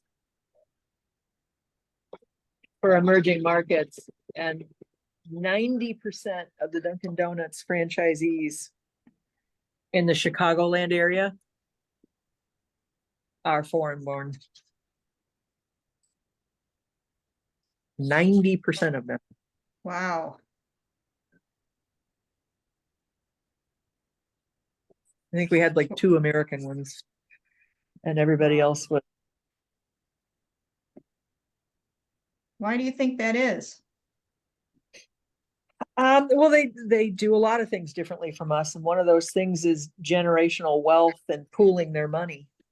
So, a lot of them will combine their money to buy something like that and then expand, buy more locations, and then that makes more money, and et cetera, et cetera. So, I mean, they just live their lives differently than we do. Yeah. They have more of the extended family staying together, I guess, than we do at this point.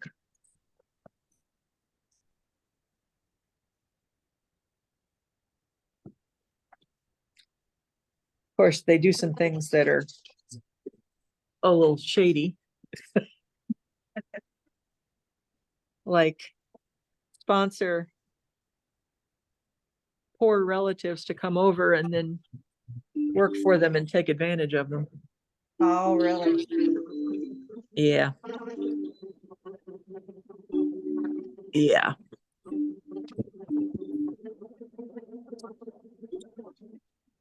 Oh, what is going on?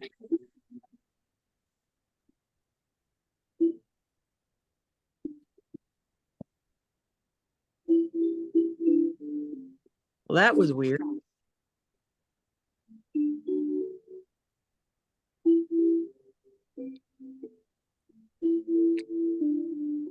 Yeah, because they don't have labor laws. So where they come from. Oh, So working somebody 7 days a week and not paying them overtime is a is an okay thing. gosh.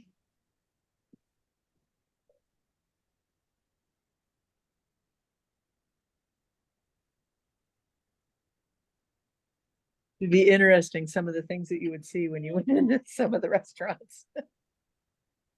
So then what did you actually do? Like, what was your job like? I had a bunch of 8 field trainers. So they worked for me in the different markets. So I covered Pennsylvania down through the Carolinas into Georgia, and then all the way out to Vegas and Arizona. Everything in between was my territory. So I had 8 trainers that covered that territory. When we had new product rollouts, we would organize franchisee training for new products. When we had new company employees that started, we would facilitate training for them. And then we onboarded new franchisees and facilitated their training. That was probably a lot of travel for you, wasn't it? The last year I was with that company, I had 264 days in a hotel. Oh my gosh. And the thing is that they had a contract with Marriott. So we always stayed at Marriott brands, mostly Courtyards. And you know, Marriott Courtyards look alike no matter where you are. So you'd wake up and you'd be like, wonder where I am.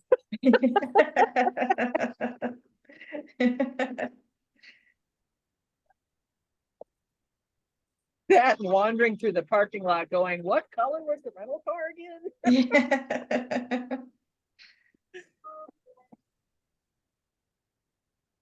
And the time change. That company is based out of Boston. Mhm. And so the corporate office people were always forever scheduling calls or meetings, virtual meetings or whatever at 6 or 7 in the morning their time, Oh geez. which is fine. But if you happen to be in, I don't know, Arizona, Yeah, that would be a what, 4-hour difference? yeah, 3? three. They have a 7 o'clock meeting, and you'd be like, you do realize that's 4 o'clock in the morning for me. Ugh.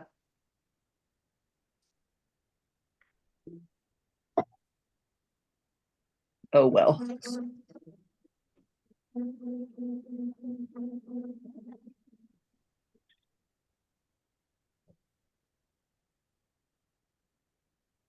How long have you had the quilt shop in LaSalle? I opened in my little location in 2019. I had 1,200 square feet.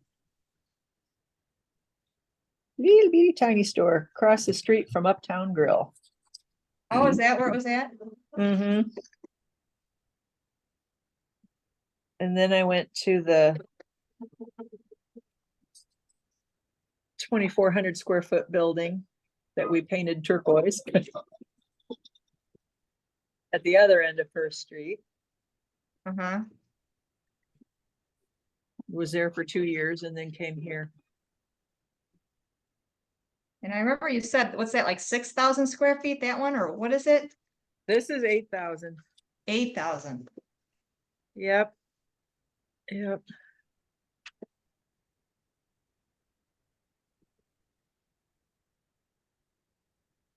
And at this point, I'm trying to figure out, how do I get back down to that 1,200 square feet?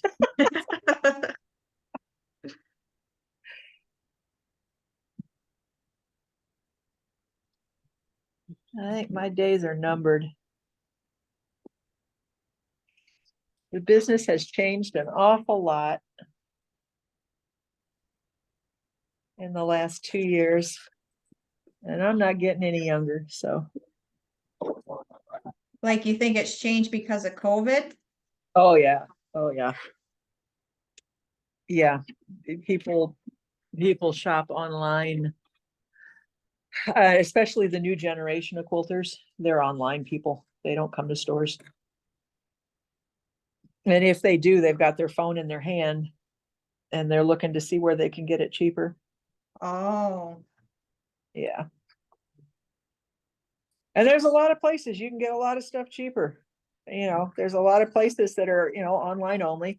We've had a lot of quilt shops that have closed and gone to online only. really? The one in Pecatonica just closed and went online only. The one in, oh, where was she? Rock Island, Quilt Addicts Anonymous. She's, well, I don't know if she's gonna be able to stay open or not. She had to file bankruptcy. And I, you know, no fault of hers. I mean, the business just changed. Yeah, that's too bad. And isn't there a big one up like in New Hampshire or Maine that is it quilts, Keepsake Quilting? They Yeah, used- keepsake quilting. Oh my God, I love to go to oh my God, I've been there. I don't know how many times. It was such a fabulous store. Is And it then New Hampshire? Is that where it's Yep. at? it was Okay, in, yeah. I think they've moved. It's in Center Harbor, or was in Center Harbor, New Hampshire, right on Lake Winnipesaukee, something or other. Yeah, Winnipesaukee. Something like that. Yeah, really pretty location. And it was a great store. Oh, it was a great store. And then they went online only. And then I don't think they were able to make it. They actually sold, somebody bought them. They tried to do something pineapple, blue pineapple, or I forget what it was. They tried to kind of rebrand themselves, and I don't think that worked. So I think that brand has kind of disappeared. Have they? But I remember- Keepsake Quilting, as Keepsake Quilting, is back online. I think it's okay. Yeah. Yeah, I remember when I first started quilting, I would buy kits from there. Oh yeah. Block of the think- month. I think they moved to North Carolina. Did they? I knew they moved. Probably somewhere where I mean, it would be hard to get employees if you were running like a warehouse kind of a thing, which you would be if you were all online. It'd be hard to get employees where they were. I mean, that was a tiny little town in the middle of nowhere.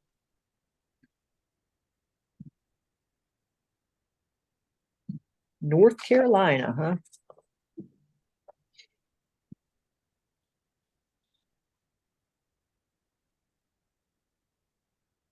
The Nancy's Notions people, just that whole thing, that was tragic. So Missouri Star bought the Nancy's Notions line. And supposedly they were going to add a Nancy's Notions store in Hamilton, Missouri. And I guess nothing happened. They didn't do it for whatever reason. And so that brand just kind of died, which is sad for as much as that woman did for the sewing industry. Yeah, she Well, had the her- shows and stuff on TV, didn't she? Is that who you're Oh, talking yeah. about? Yeah, Yeah. okay. Yeah. I mean, she was really a good seamstress. She could do anything. Her husband,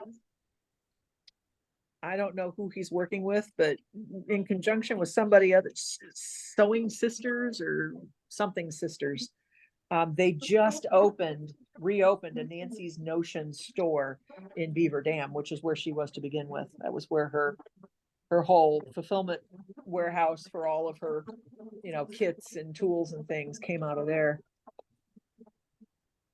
But her whole line of tools and things, her name's not on them anymore. Which I think is sad. She was a really, really nice person. Yeah. But I saw pictures of their grand opening back up there in Beaver Dam, so I hope they get enough support to make that work.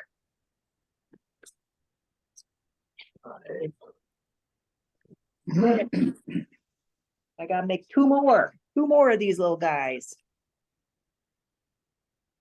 And then are you guys gonna be ready for me to show you the rectangle one? Yeah, Okay. is this the second one you've made then? Of this quilt? Yeah. Yeah. Yipper yipper. And what's this gonna be? Green? Green This and is gonna be green and tan, yeah. green and tan? There were two of them up at in Manitowoc that were making it in green and tan, and it was gonna be awful pretty. Their blocks were coming out really nice, so. And one was making purple, Oh, and it was coming out really nice too. So I was between the purple and the green. I thought, we have an awful lot of purple up already. I'm gonna do the green. well, I think the one you have in your shop is beautiful. Like, that's teal, right? Yeah, the teal one, yeah. Those are my colors, yep. Worst case scenario, I have a friend who green is her color, so maybe she'll get one.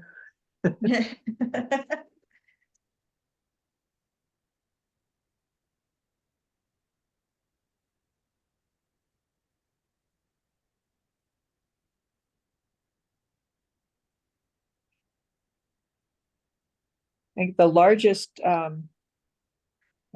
quilt shop in New York City just went online only too.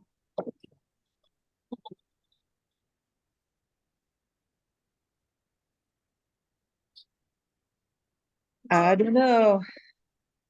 That doesn't sound like much fun to me, Oh. because you'd never see anybody Mhm. or really talk to anybody. That big one down in Branson, she seems to be doing well still.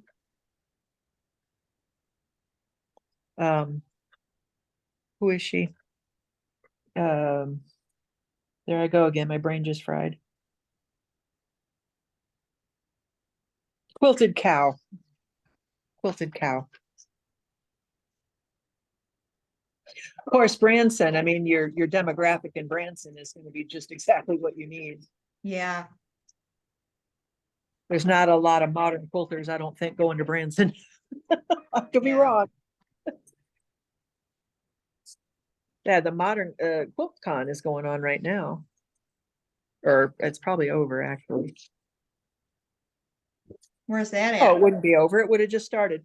This year it is in, where is it? Where is it? Where is it? Raleigh, Durham? I think it's in Raleigh, Durham, North Carolina. Carolina. Last year it was in Atlanta. Next year it'll be in Phoenix. Ugh. Well, no, this is okay time of the year for that. We opened the Phoenix market for Duncan Brands. We opened, and my team was down there supporting it. We opened 8 stores on the same day in August. Oh. What a miserable place. Ugh. I went down there for it. I was down there for maybe 2 days, and I'm like, oh, I'm out of here.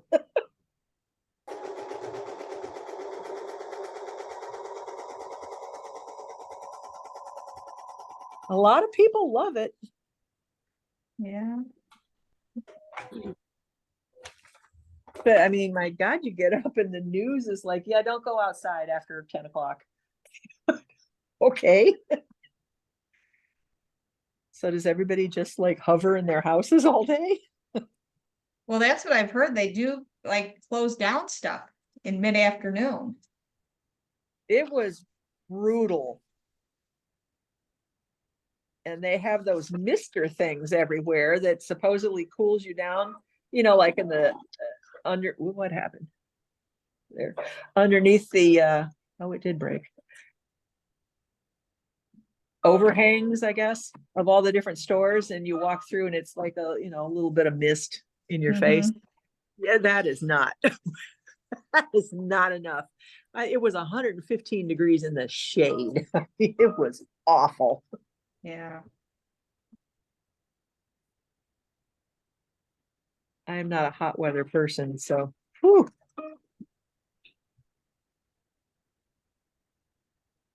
I do not know how you live with that kind of heat. Well, your power bill's gotta be so expensive with it running the air. Oh, I can't imagine.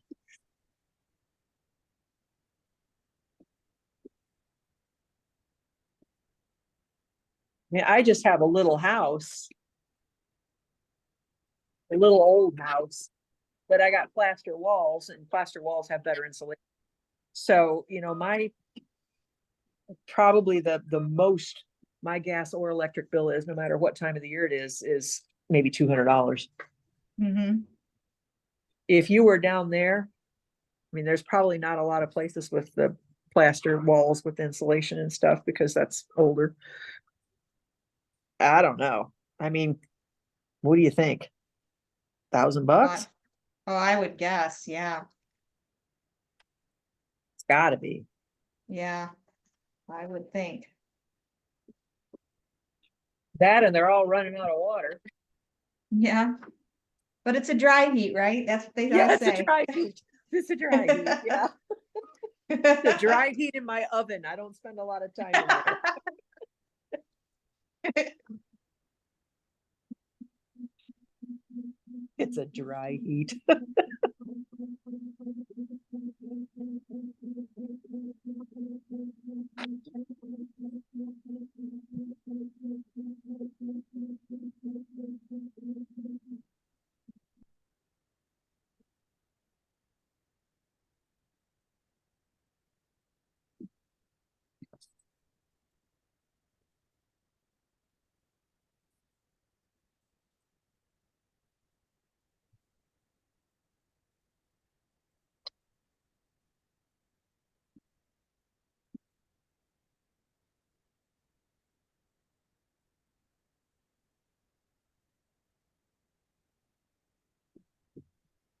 Okay.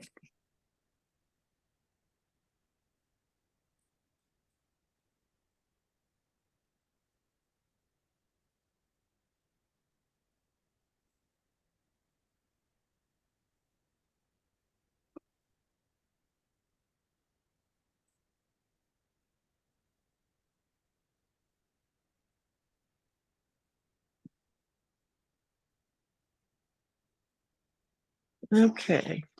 I got 1, 2, 4, 6.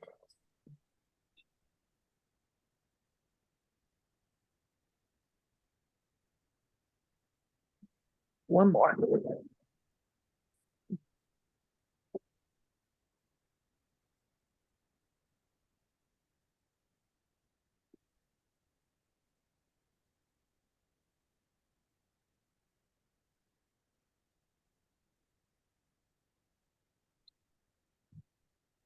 You're doing a live after this, aren't you, with your clearance fabric? Oh, we'll see. You sure do stay busy. Kind of pooped today, so I can't imagine why. I might.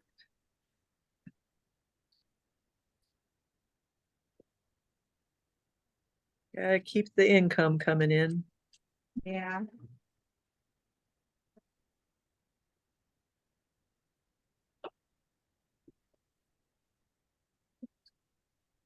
Tell you what, I'm getting too old for this crap.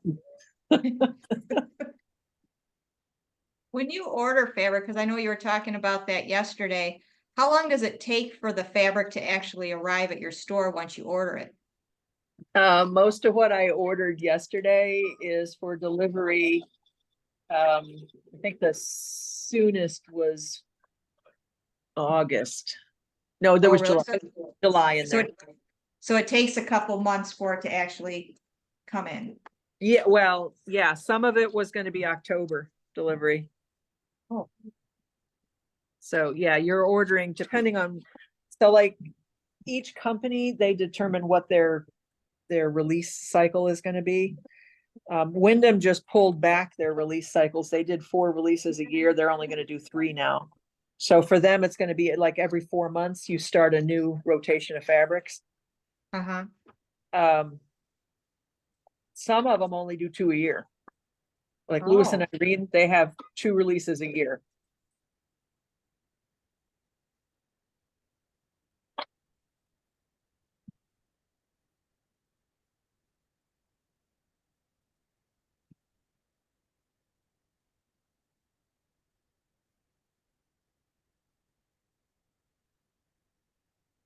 I like those Lewis and Irene people. They're good people. It's a real small company.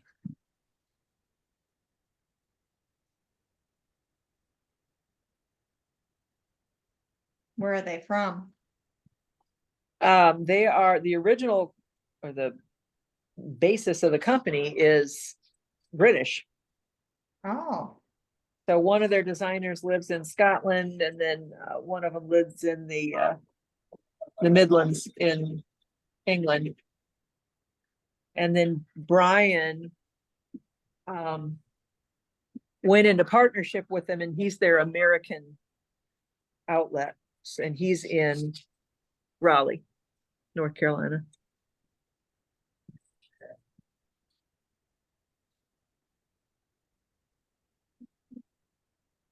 He's the one that he was on one of our Valley Girls meetings last year.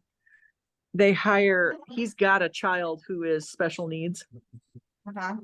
and they hire special needs people to work their warehouse. Well, that's nice. I think it's wonderful. Yeah, their entire team.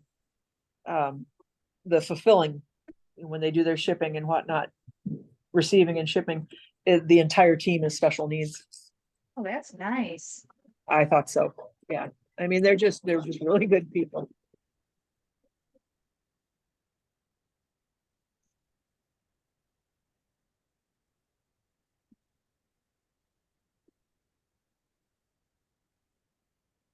It's nice to be able to work with good people. Yeah.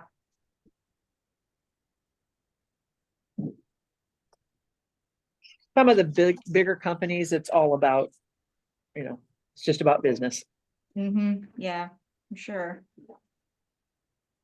And the smaller companies, they've got, I guess, more leeway because they don't have shareholders or anything else. So they can do more nice things. Yeah.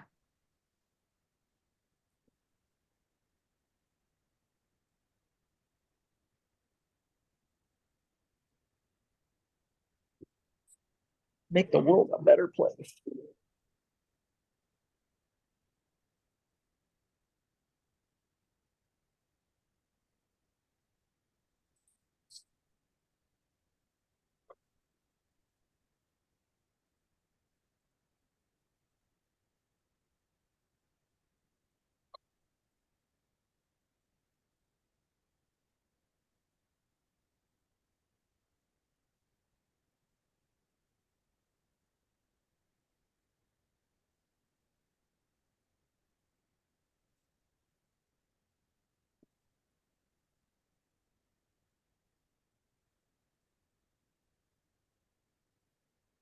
All right, that was my 8th one of those, so.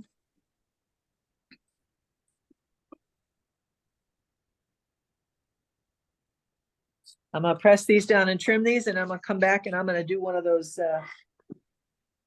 rectangle in a rectangle, I guess. Diamond in a rectangle, be diamond in a rectangle. Let me get these trimmed down.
All right, I got my little stack of 8 of these.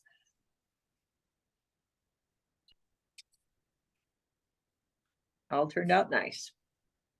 And all of my points are perfect. Benefit of doing this. Okay, let's see here. So we're gonna make one of these. Let me figure out which colorway I'm gonna do.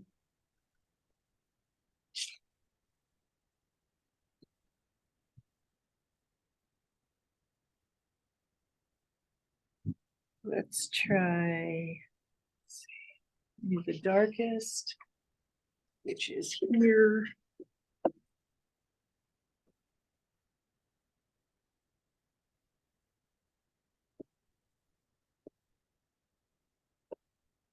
Okay.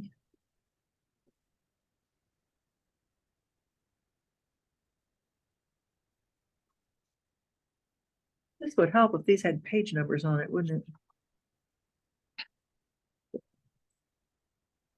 All right, I'm going to make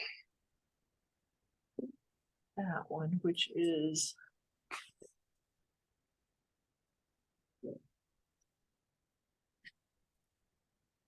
this.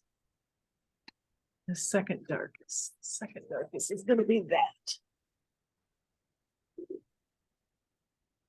Okay.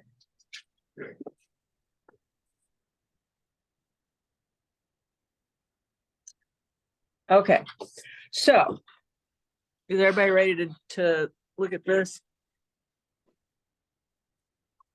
Or no? Yep, I'm watching.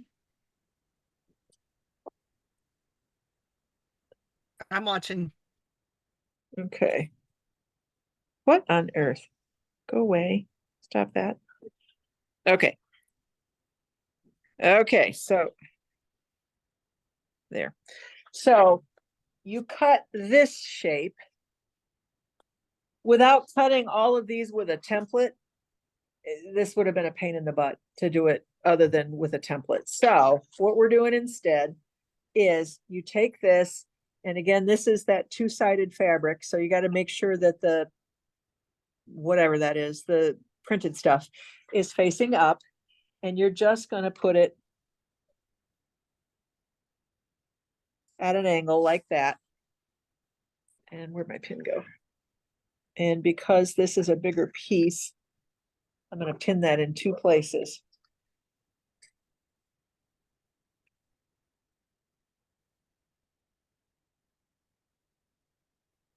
Okay, I'm going to make this one. Oh, daggone it. Go away. I'm going to make this one.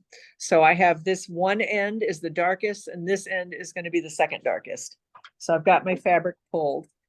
And the very first thing I'm going to do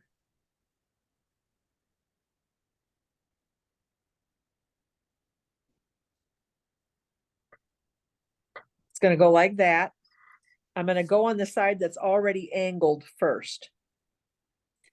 It is really important on these that you do a scant quarter. And what you want to do, where's my ruler? There it is. This very top point here is going to extend about 1/4 of an inch past your outside seam allowance mark. So if you look like this, that's just about 1/4 of an inch past the thin line, the outside seam allowance line. And that is where you want that to be for it to come out and fill this corner properly. Okay, and I'm looking in here to make sure that I am at a scant quarter.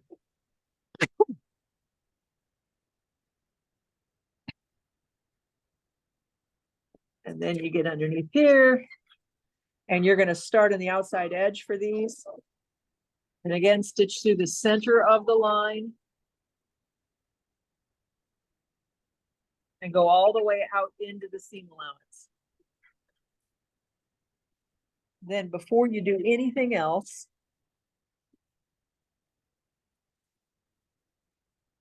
flip it out and make sure that it covers everything it needs to cover.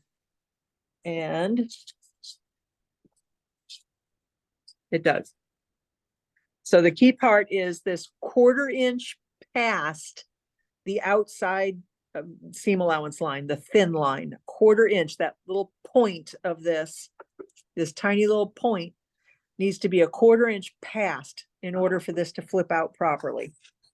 Then to do the other side,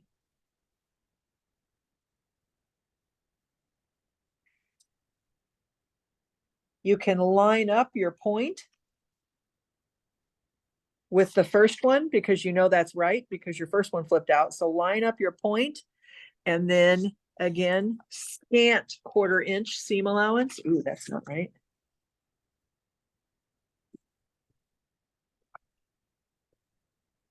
Like that.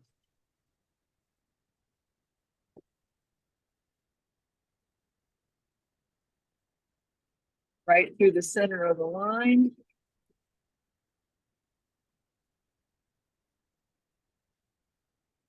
These are the ones, if anything, that you're gonna be ripping them out because you didn't get it quite up high enough or quite scant enough.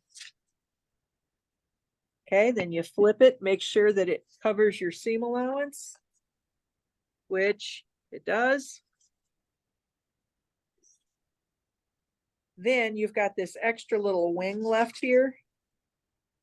And you'll just fold your paper down and take a piece of or pair of scissors and just cut that right off. You can use an add a 1/4 if you want to, but it's just as easy to do that. Okay, that's one side. Then to do the other side, again, you start with the already angled side. Oh, I have 2 pieces of fabric here. Come over here, you make sure you are that 1/4 inch, where's my ruler? 1/4 inch above that seam allowance, and I am. And take a scant 1/4 inch.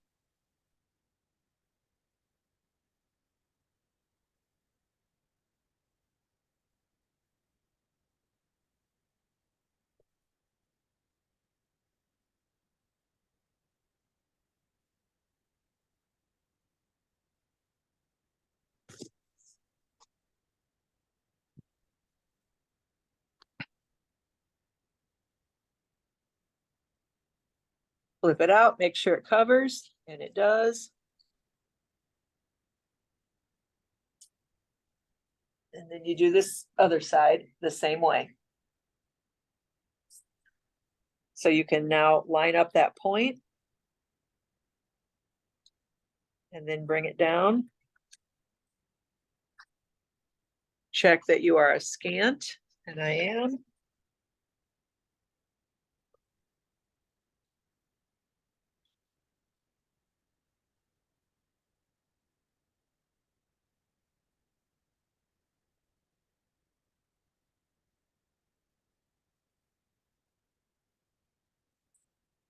Press it out, make sure you come to the corner, which it does, and then take your scissors and cut off this other end, or this other wing that's left.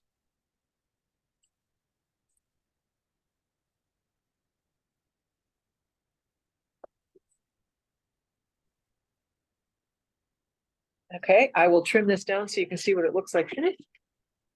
Press it first.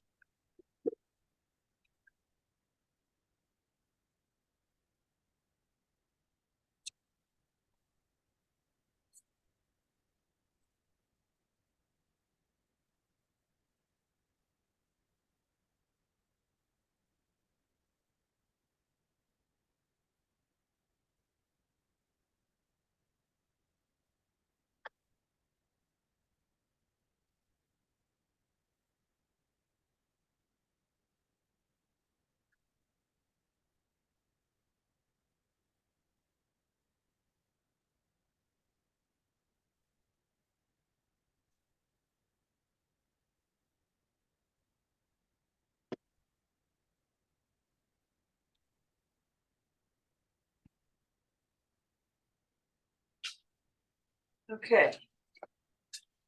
So now I have this.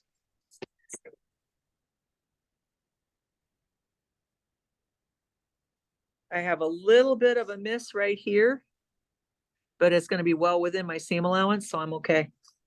And then everything else lined up just perfectly. Little bitty miss there, but it's okay. It's well within my seam allowance. And if you don't know, you can take a pin. And you can see I'm quite a bit in for my seam allowance, so that's fine. I do the same thing over here. I'm fine. So there's that. So the key is start with the point of the triangle a quarter inch past the outside seam allowance. Line it up so you have a very scant seam allowance. Flip it, check it first, press, and then your second one lines up with your first one. So you only have to get the first one put in right. And I have to make 8 of these. So I'm gonna go ahead and make 8 more of those, or 7 more of those. Any questions on that?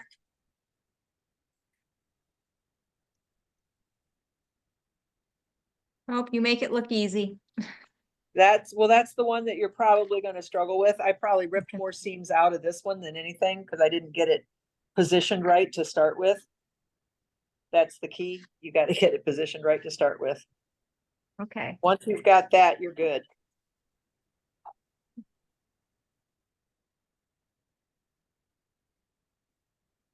So.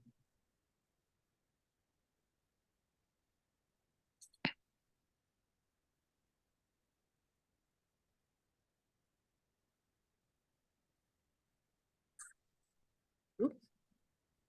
I will keep working on these.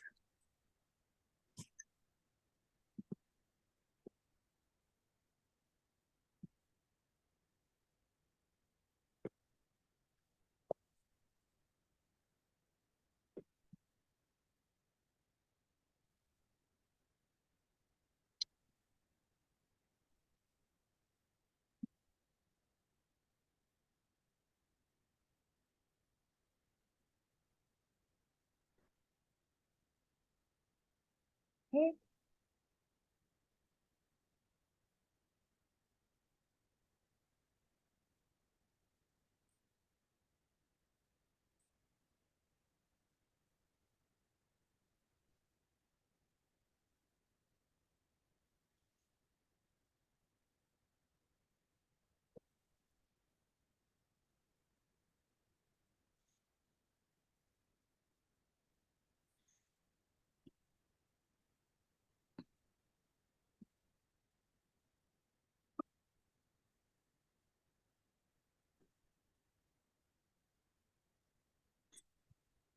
And that other real important part is flipping out and checking before you start cutting.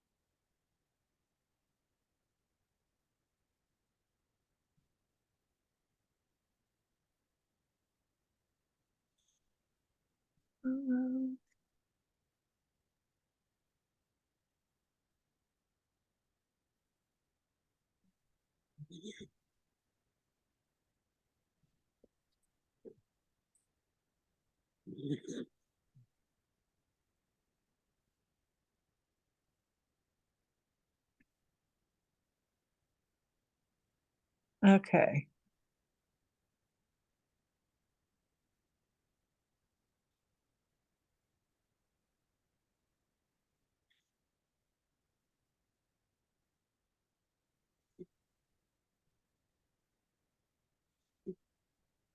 There's a lot of laughing going on out there. I wonder who's out there.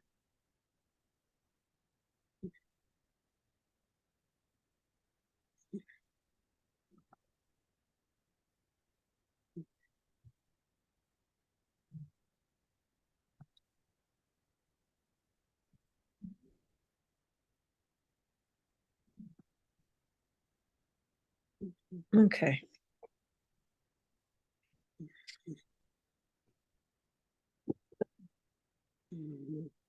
Everybody must be muted. I don't even hear any machines running.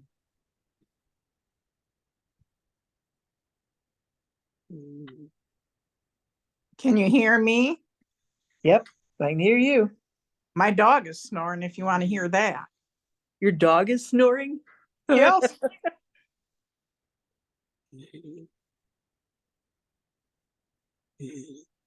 Oh, Did you hear it? yeah.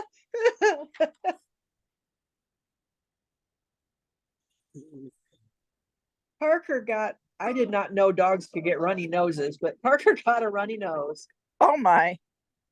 and he was snoring at night. You could hear him snoring and snoring because he was congested. And it was the funniest thing. When I first got this dog, I woke up in the middle of the night and did not know what this sound was. Aw. I realized where it was coming from, and it was coming from his bed. Aw. Oh, I want he has to sleep in his own bed. He did it automatically when I got him. Aw. He goes into my bedroom, turns left, and hops right in his bed and buries himself in his blankets. Aw.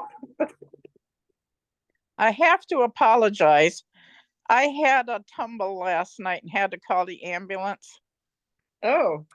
And I laid in the garage for a couple hours, Oh my God. and then this morning I took another tumble in my bedroom. But anyway, What on that's earth is why I going am just, on? pardon? So what is going on? I don't know. I know my right leg is a little weaker at the end of the day. And that's maybe why I fell last night, but I Oh, don't. it wasn't because you were dizzy or anything. It was, No, oh, okay. no. Well, I mean, So that's good I at just least. don't, I didn't want to say anything, but I just want you to know I cannot wait to get to this. I got part of it cut out. Well, good. This one, oh, I'm gonna go cut this one because this one came out, I think, perfectly. I'm gonna go trim this one. They don't often come out perfectly.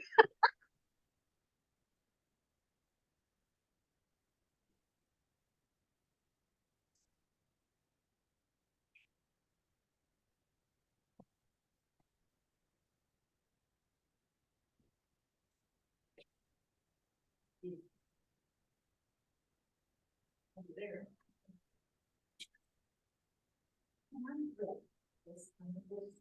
So that she needs credit for two facilities, she was charged shipping and shipping.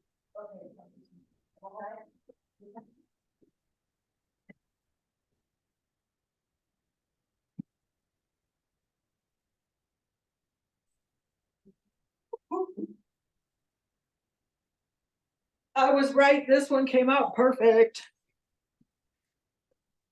Look at that. That one came out perfect. So, Oh, that's as you may great. imagine, this would be difficult to do with just straight piecing without the foundations.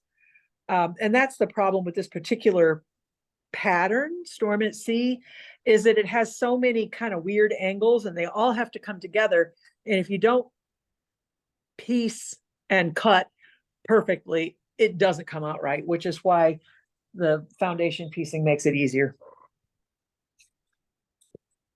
And it's not like real foundation piecing where you're wasting all that fabric. It's just piecing on paper. Which I guess kind of is real foundation piecing, but you know what I mean.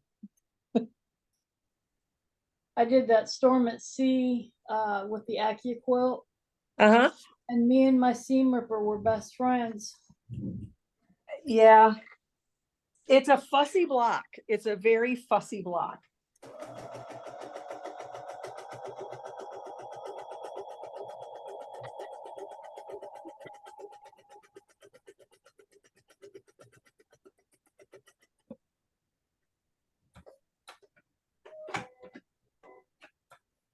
Okay, let's see, I need the, where's, oh, here.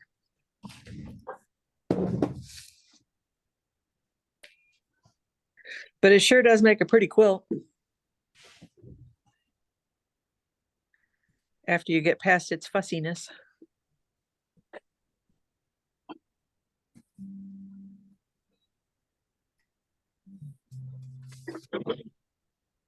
Okay.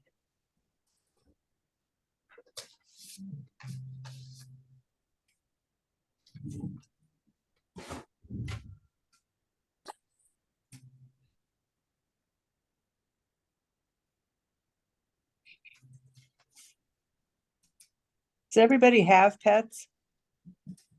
Or just me and Gail? Oh, no, I know Sandra's got pets. She's got babies. I've got three dogs, 2 cats, and I gave my horse to my neighbor. Oh, horses are really neat animals. What is down at New Salem, which is the Lincoln Homestead and the Lincoln Museum and all that? They've got a working farm down there. It's down by Springfield, Illinois. It's probably what, hour and a half south of here. They have got some kind of horse, and I can't remember what the breed is, that was primarily used for working the land. They're great big. Giraffe. They're not Clydesdales, they're not Percherons, they're not, I mean, they're not draft horses. Great big and just jet black, solid black. They have big feet, but not like the big hairy Clydesdale feet. I can't remember what kind they were. They said what kind they were, and I've forgotten. But anyway, when you go down to that museum, those horses will come up and hang out by the gate in their paddock because people have been giving them candy. So they'll come up and nudge you and give you the sad eyes looking for candy. Hard candy.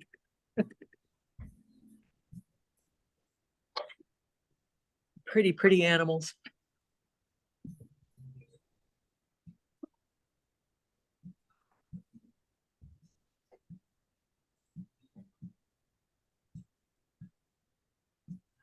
Are you there?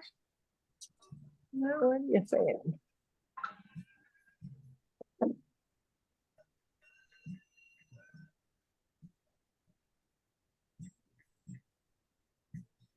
I tell you what, I depend on my babies being home at night.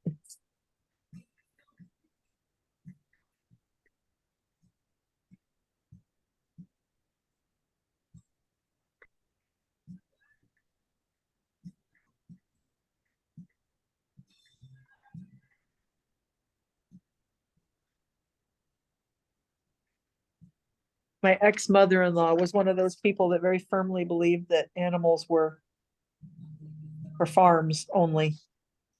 You know, that pets weren't really a thing. She believed that all animals needed to live outside. And my Parker puppy and my Daisy Duke would vehemently disagree. And so would I. Yeah, they're like, nope. We belong in the house. Thank you very much. The mother-in-law can go outside. That's right. You go sleep outside. See how you like it. Yep.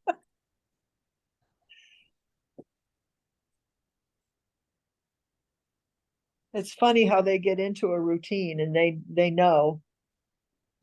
Yep, they do.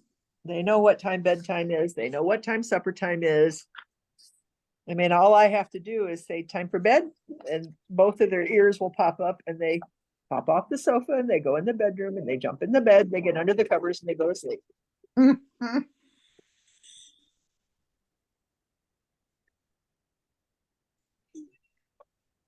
They know exactly what that means. Yep.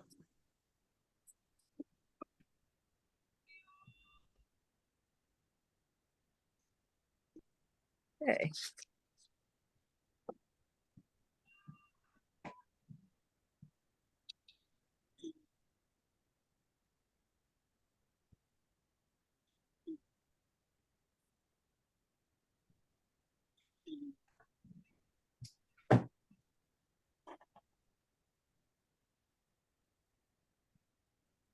Is it the Catholic Church that has the stance that animals don't have a soul? Or is that all churches? I've never heard that. I've never heard that. Yeah, I think, I know at least it's the Catholic Church. I'm not sure if it's all churches or not. They don't believe animals have a soul. Or the church doesn't. I don't know that, everybody in that religion believes the same way, but.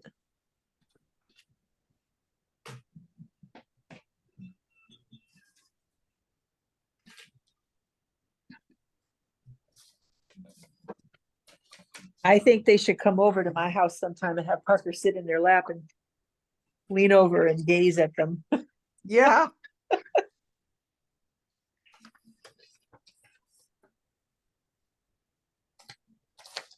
With that look in his eye. Mhm.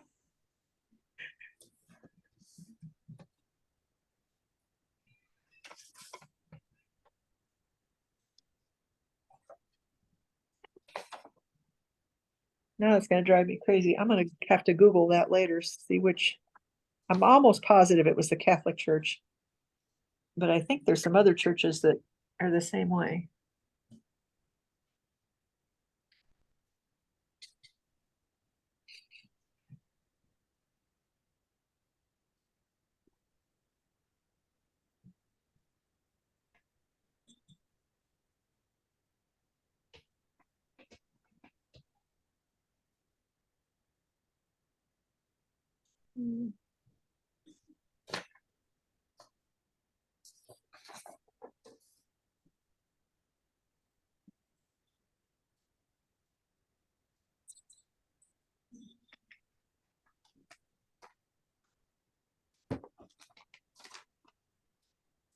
I have not had to rip out one of these yet.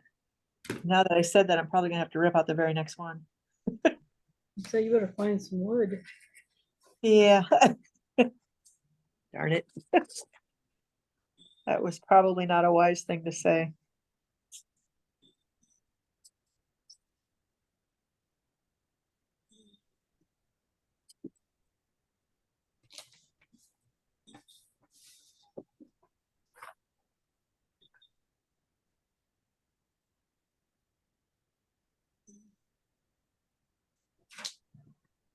This was the one I had to rip more seams out than anything else, was this particular block.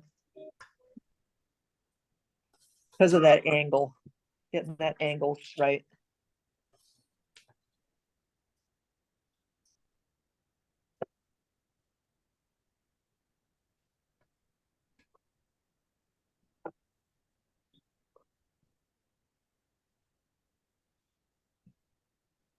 I'm Googling and it says the many passages in the Bible tell us that animals have souls.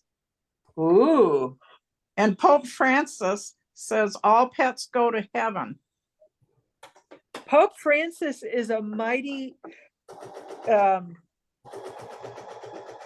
he says a lot of very current things. Yes, he does. There was a quote from him the other day about the not eating meat during Lent thing, and he was like, yeah, eat meat, who cares? Be nice to people. Pretty much. Yeah. Was, it's more about how you live your life than it is whether or not you eat meat. So isn't he's the one that came out and said that it wasn't our place to judge gay and homosexual people too, wasn't he? I think so. Yeah. Well, the Mormons think that animals can go to heaven. Islam offers no clear answer. Buddhism says that among the realms a being can be reborn into, there are several heavens. Let's see. Judaism is rather fuzzy. Hinduism also outlines a type of reincarnation. I guess there's all kinds of ideas. Well, isn't Hinduism the ones with the cows and the something else that's considered to be a sacred animal? Yes. I mean, that would indicate that they think there's a soul there, I would think. Yeah. One time at Christmas time, some friends of my daughters came here when Lindsay was here, and I was making a breakfast, and I have one guy that didn't eat pork and one guy that didn't eat beef. Oh So dear. I made pork sausage and beef sausage and put them in different colored bowls. Well, yeah, you would have to. We had a lot of with the Dunkin' Brands thing. It was mostly Indian and Pakistani. The Pakistanis are typically Muslim. Mhm.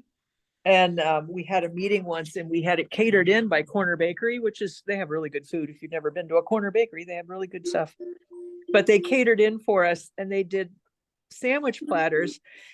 And I had little ham sandwiches and roast beef sandwiches.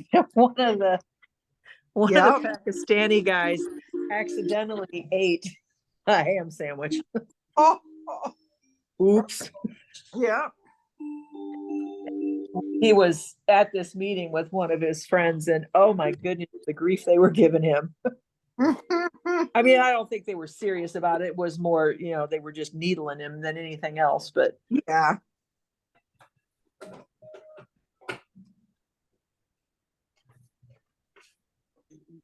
yep, he did have a look on his face though when he realized he'd eaten ham. He's like, oh, Love it. whoops. Now, my son-in-law is Hindu, but he's not a strict Hindu. He says he's atheist, but anyway, A lot He- of them are vegetarian, aren't they? yeah, his mother is. Yeah. But when she's not around, he'll have a nice juicy steak. Yeah, well, I'm all for that. Yeah. I had a nice juicy steak for dinner last night. It was good. Oh, sounds good. Which is nothing against people who are vegetarian. I mean, knock yourself out with that if that's what you're. Yeah. Yeah. It's just not me because I don't like vegetables. Oh, I like vegetables. I like steak better. Yeah. I have never eaten vegetables. Don't like them. I like weird vegetables. So this new thing where they've started a lot of the restaurants, they do the roasted Brussels sprouts. Oh my God. I Uh-huh. love it. They do them in like a maple Oh, syrup yeah. glaze and then roast them. So they're kind of brown and crunchy on the edges and the maple syrup is, oh my God, they're so good. Yum, yum, yum, yum, yum. And asparagus. There's nothing better than asparagus in the spring. My daughter apparently makes a good one, but I didn't like it. What, asparagus? Yeah. Vegetables taste like dirt to me. Oh, well. Especially beets. Well, maybe you're one of those people that has there's something about like people who think cilantro tastes like soap. I've never ever had the experience, so I hear a lot of people say that though. Yeah, it's something about the way their taste buds work. So there's a certain subset of people that just don't eat cilantro because it tastes like soap to them. Yeah. I thought that would be my luck. I try another one and I don't like that either.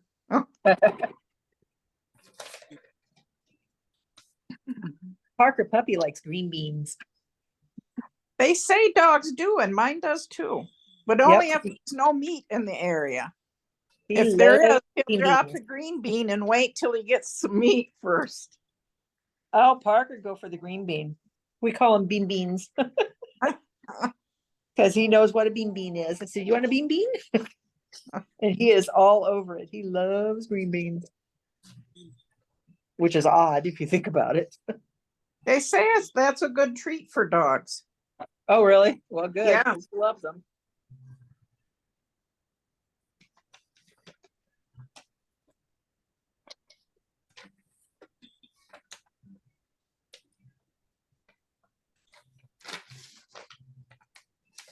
Has anybody tried one of these yet?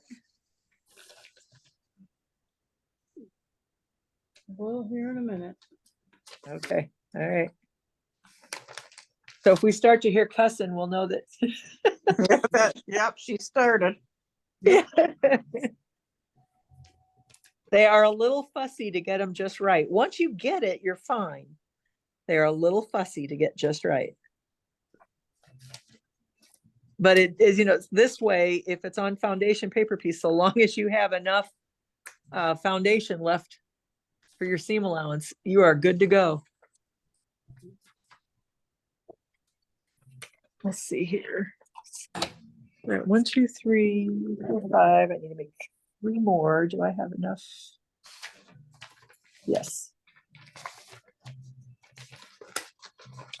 You were talking about people ordering online now and kind of putting a lot of shops out of business. Yeah. Yeah. Well, that's kind of me because I do all my online shopping at Quilting in the Valley. Right? Well, we appreciate you. Oh, I can't tell. Well, I don't have quilt shops real close, so Oh, really? but there is a nice one, but I have so much here. I probably got just about as much as your store. Oh, dear.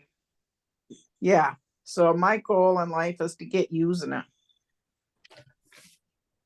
I've got stuff in in my another way, basement. there's some revenge involved because I know I'll never use it all, and it's revenge on my daughter for not cleaning her room. There you go. I got stuff in my basement that I packed when I moved to my house. I have not been in the boxes or even seen what's in them. I don't even know what's down there.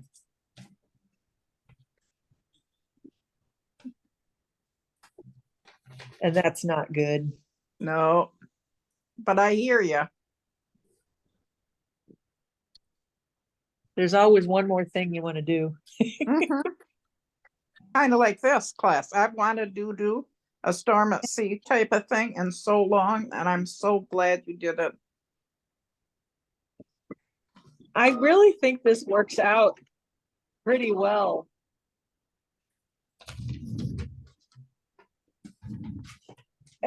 Compared to just straight piecing. Yes. I've had to straight piece some of those triangle things you're doing now, or those diamond things. Uh-huh. They were not fun. No, well, there's bias. So they Yep. stretch a little when you sew them. And I mean, it's not just whether you're perfect at piecing and whether you're perfect at cutting because of the bias. So that adds a little bit of complexity to it that this method takes away. Don't have to worry about it with this.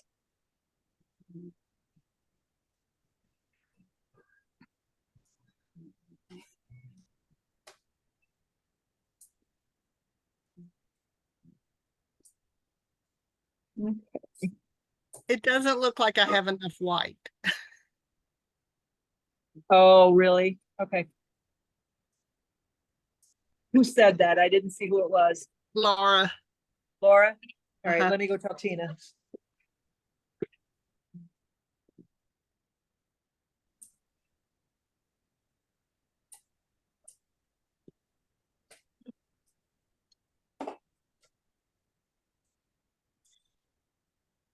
Yeah, after I got done cutting, it's like, okay, I'm short.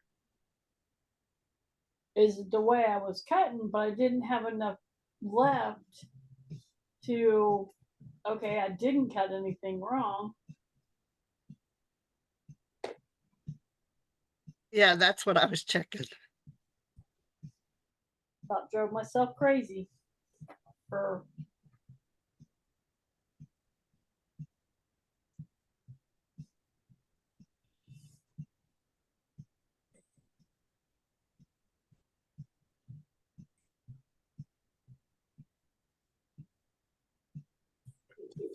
Hey there, how are you? Well, we're Zoom classing. Where's the sales stuff? In that back hallway and on this back shelf over here. Usually in there, so I just went directly there.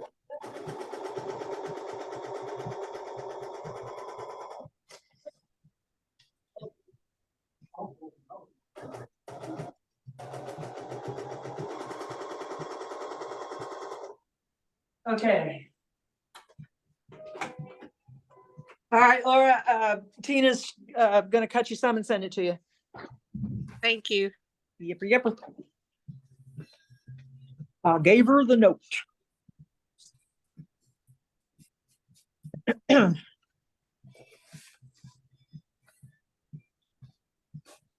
So, and if anybody else has an issue with that, just let us know. It's whoever cut must have.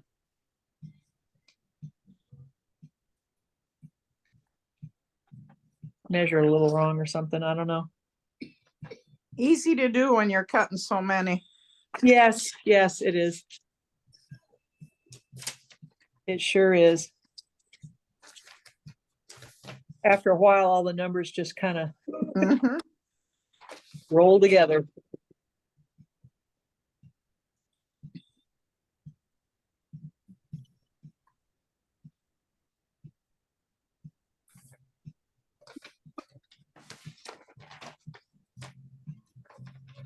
Uh-oh, I think I'm gonna have to redo that one.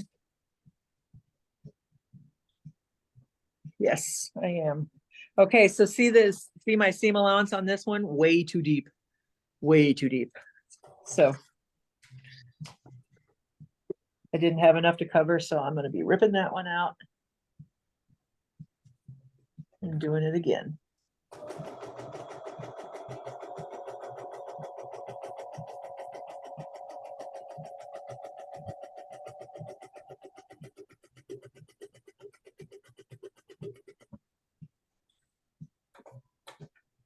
It is funny what the speakers on our phones do. So whoever's machine that was, it was like the little engine that could. You could chick, chick, chick, chick, chick, chick. That's And I'm prob- sure it didn't sound like that in person. Oh, hope not. No, I think it was mine. Was it? It's the speakers. They do weird things to noises. I have a Lisa, friend that good. You trim them then, right? Because I have my 4 big ones. You trim them down to the outside, right? You trim them. The out, Next. yes, the outside little line. Yeah, the outside little yeah. line. Okay.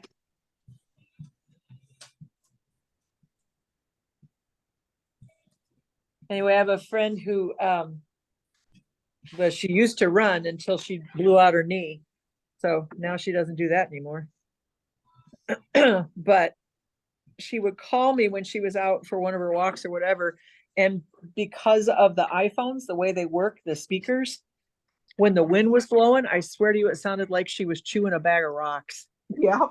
It's just so noisy. She doesn't do that anymore. She's taking up water aerobics now. That's a little safer. Yeah, well, you know, when she started doing this running thing and the marathons and all that nonsense, I mean, she's a couple years older than me. And I'm like, your knees are gonna be toast.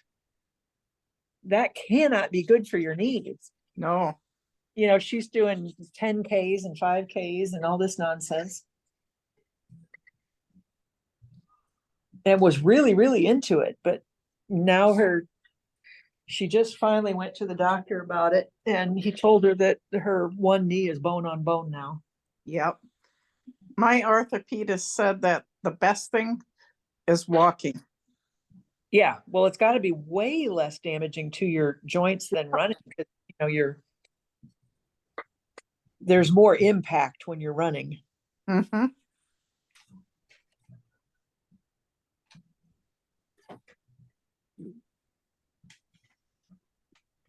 Of course, as far as running and me goes, if I'm running, there's a bear chasing me. That's the only reason.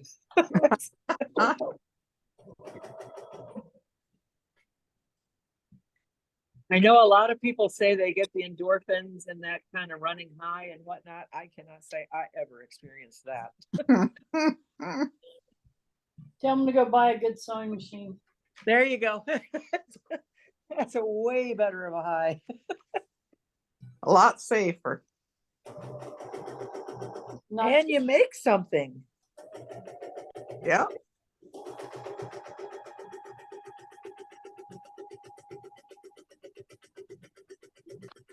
you think about it, all of these people out here making all these beautiful things with all of this fabric. I mean, it's kind of awe-inspiring.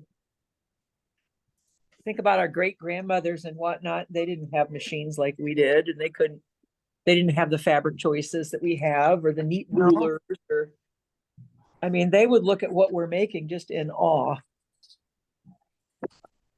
A lot of it truly is art. Mhm.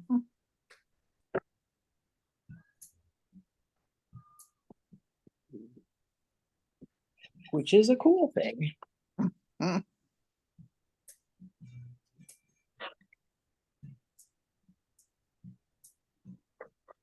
My grandma's the one that taught me how to sew. Me too. My grandma was quite a seamstress. Yep, mine was too. She worked for LS Ayres Company, which was a kind of upscale department. I think they're still there. Department store in Indiana. And when she started working for them in the 30s, they had a home decorating department, and they made draperies and Mhm. flip covers and all that kind of stuff. And that's where she started working.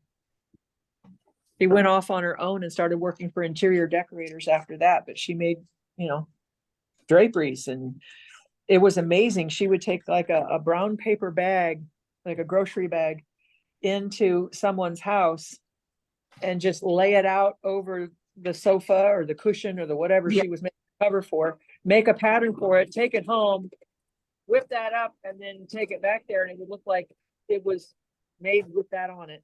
I mean, she was really talented that way.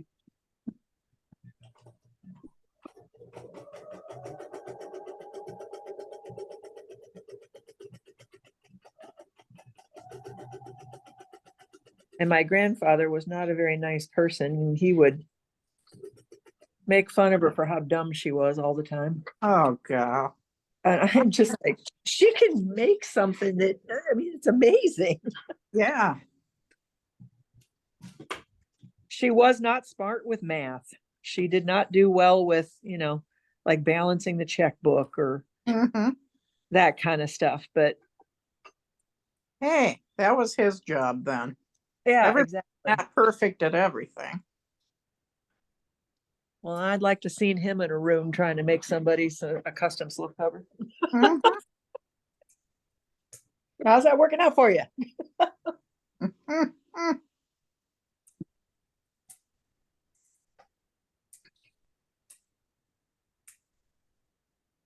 Probably why he was mean to her, because she didn't understand how to do it. Yeah, maybe. He was, I don't know, he was different. Product of his generation, maybe. I don't know. I had a friend, a really good friend, when I was in college, and he was gay. And my grandfather was just appalled because I was going to get the AIDS. Oh, God. I don't think that's how that works, but okay. Yeah. Oh, he used to just go off the deep end about that. Oh, It just shows people's ignorance of the actual facts. And it was new at that time. it and- was new, but I mean, come on. I mean, being friends with somebody's going to get you AIDS. Yeah. But yeah, it was new. And people are always weird about things they don't understand. Yep.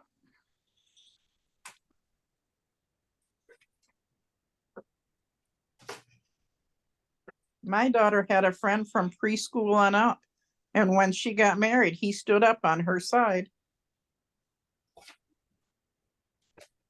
I'm sure it's stereotyping, but I mean, gay guys are really, really good people a lot of times, good friends. Yeah, better than a lot of people. They have more compassion, they're kinder. I mean, at the Totally time, different personality. yeah, when they were in 8th grade, they went to Washington, D.C. And at that time, she happened to be in a wheelchair because she'd had surgery on her leg. He pushed her all over D.C. Aw. And he wasn't even in her group.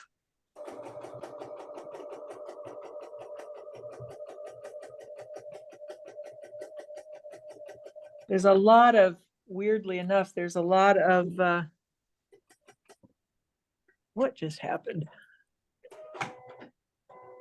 In the training in HR, there's a lot of,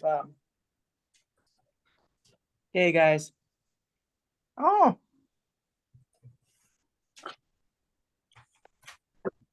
So most of my team at Duncan were gay guys. my daughter says they're easier to get along with. Well, there's a lot less drama, I can tell you that. Yeah. No worries about anything, you know?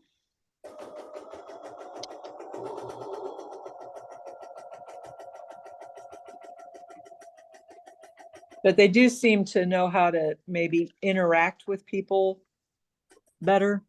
Yes. You know, the soft skills, they have the soft skills more so.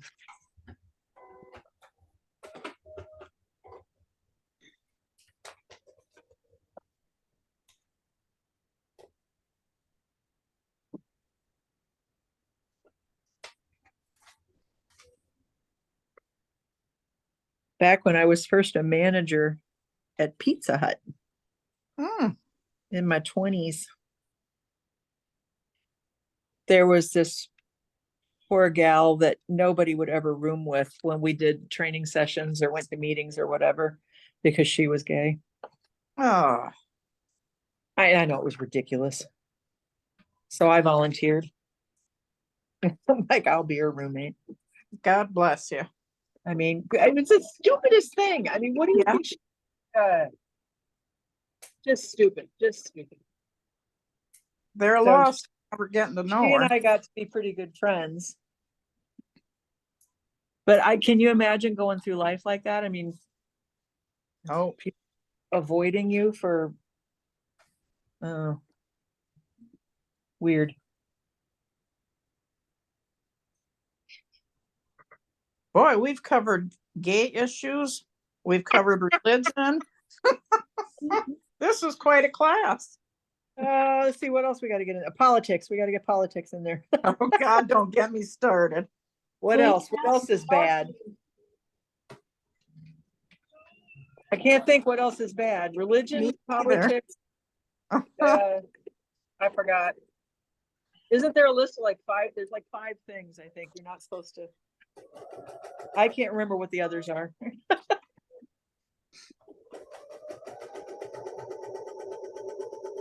Oh, shoot. I think I did it again. Too much seam allowance.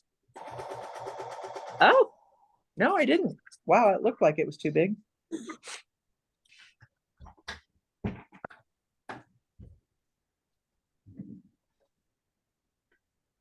Huh, I was almost positive I was gonna have to pull that one out. Lisa, that second square you did, the little one, was that fabrics H and F? Is that what you did? Oh, you're asking me a question I don't know the answer to. Hold on, let me look. Okay. Yes. Yes, Okay. that was H and F, yes. Okay. Memory like a steel sieve.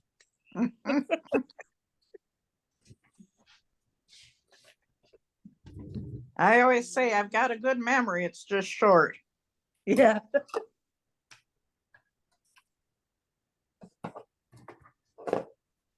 They had I listen to talk radio when I'm driving. And it was on NPR, I think, and they were interviewing somebody about memory and how people remember things and why names are sometimes harder to remember. And it made so much sense. So this guy, I forget where he was with some university somewhere. How come I don't have another 1, 2?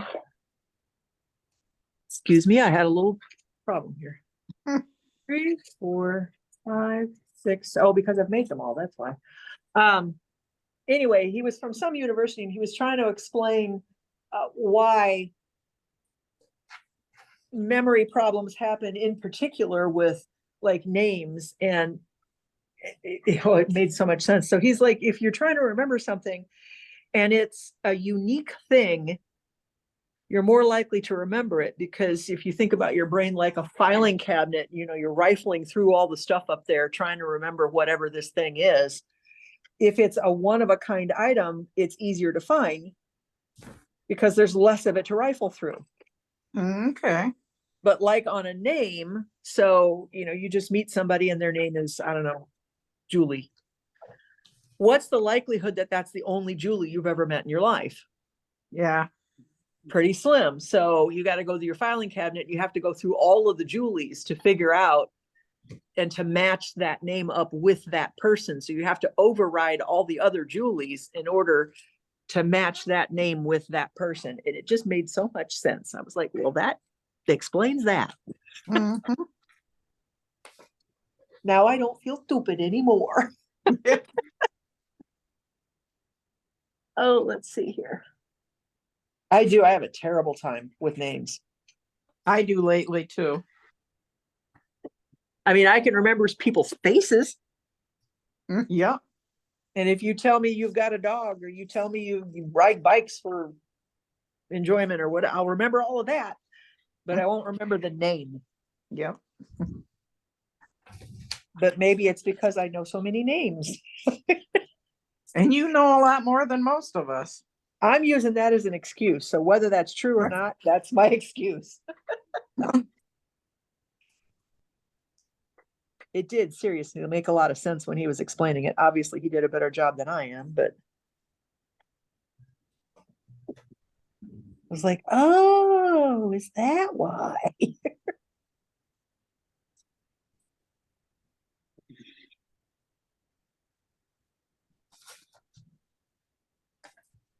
Hey, I'm working on little ones now. Is anybody making any progress?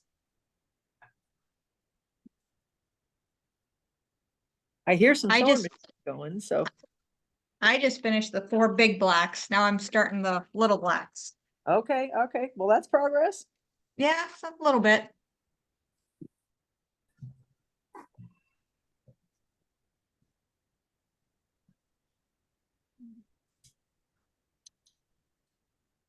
What did I do with those?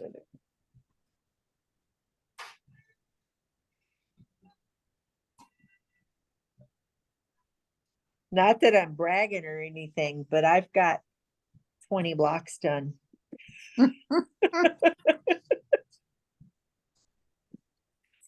After you make one from start to finish, you'll be fast at them too.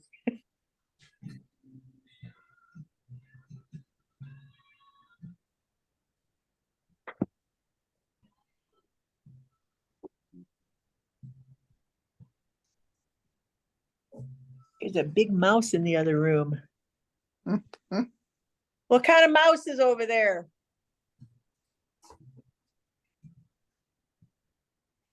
It's Tina. She's having her lunch.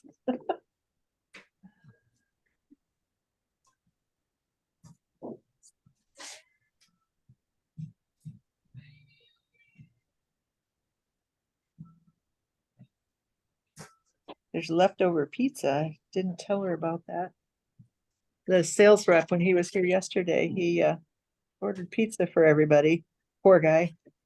And then Val came in and said she was on a diet, she couldn't eat it. And then Frances came in and said she's doing Lent and she couldn't eat it because it had Girl. sausage and pepperoni on it.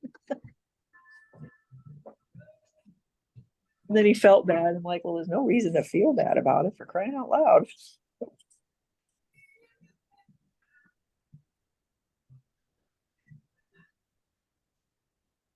A lot of times when a sales rep comes in, they will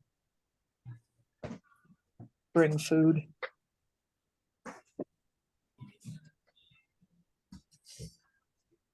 So was he happy when he left yesterday? Oh, I think so. Yeah. Good. I mean, I didn't order anywhere close to what I used to order, but you know, You don't sell what you used to. not anywhere close. Not anywhere close. Last year was 50% down over the prior year, and this year so far is 50% down over last year. So Oh, wow. yeah, we're nowhere close to what we were 2 years ago. Do you think it'll pick up? I don't. Uh, No, I don't.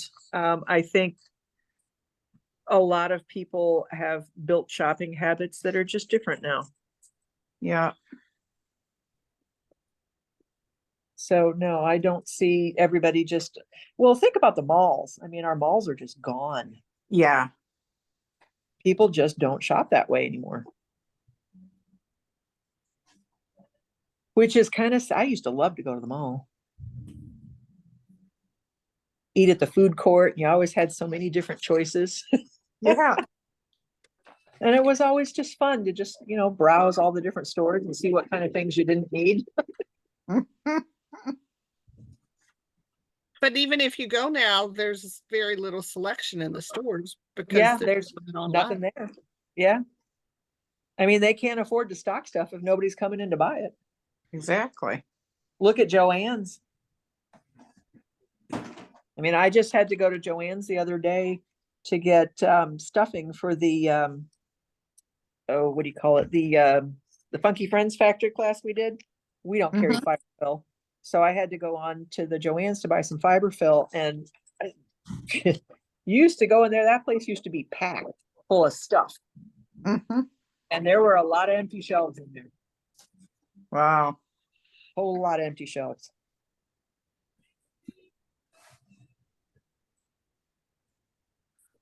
They were downgraded this year from this financial watchdog because of their debt structure and their sales decline and everything. So they're projecting that they're probably gonna have to file bankruptcy this year. Yeah.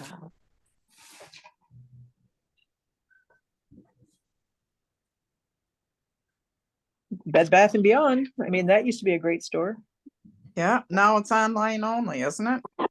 Yeah, and I don't think it's the original Bed Bath and Beyond. I think somebody like an equity firm or somebody bought them. Oh, okay. They just got the rights to the name. So it's more like they have furniture. I keep getting furniture ads from them, Oh, my. like sofas and, all of it. It's more like a full home interiors kind of a store now. But man, if you ever needed a weird appliance or something, or bridal registry, that was a great place for people to go bridal registry. Yeah. Not anymore. What do people do for bridal registry? There's no stores anymore. Does Amazon have a bridal registry? They must.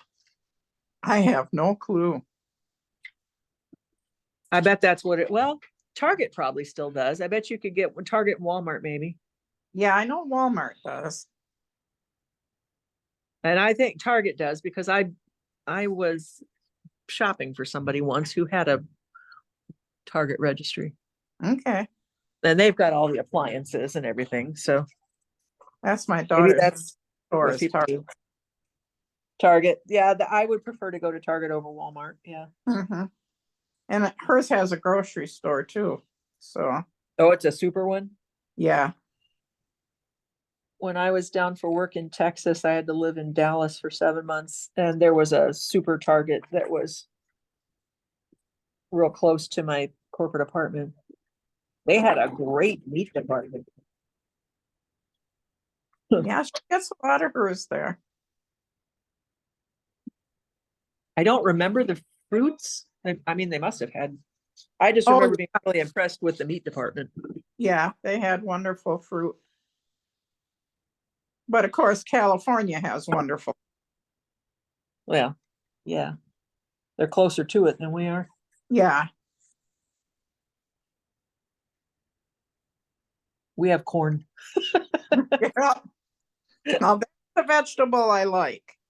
Corn and pumpkins. We have pumpkins. The Uh, pumpkin capital of the world, Morton, Illinois.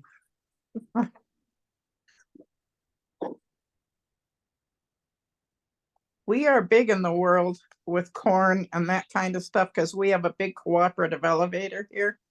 Sure. And that's about the only big thing we got in this area. What does Michigan grow?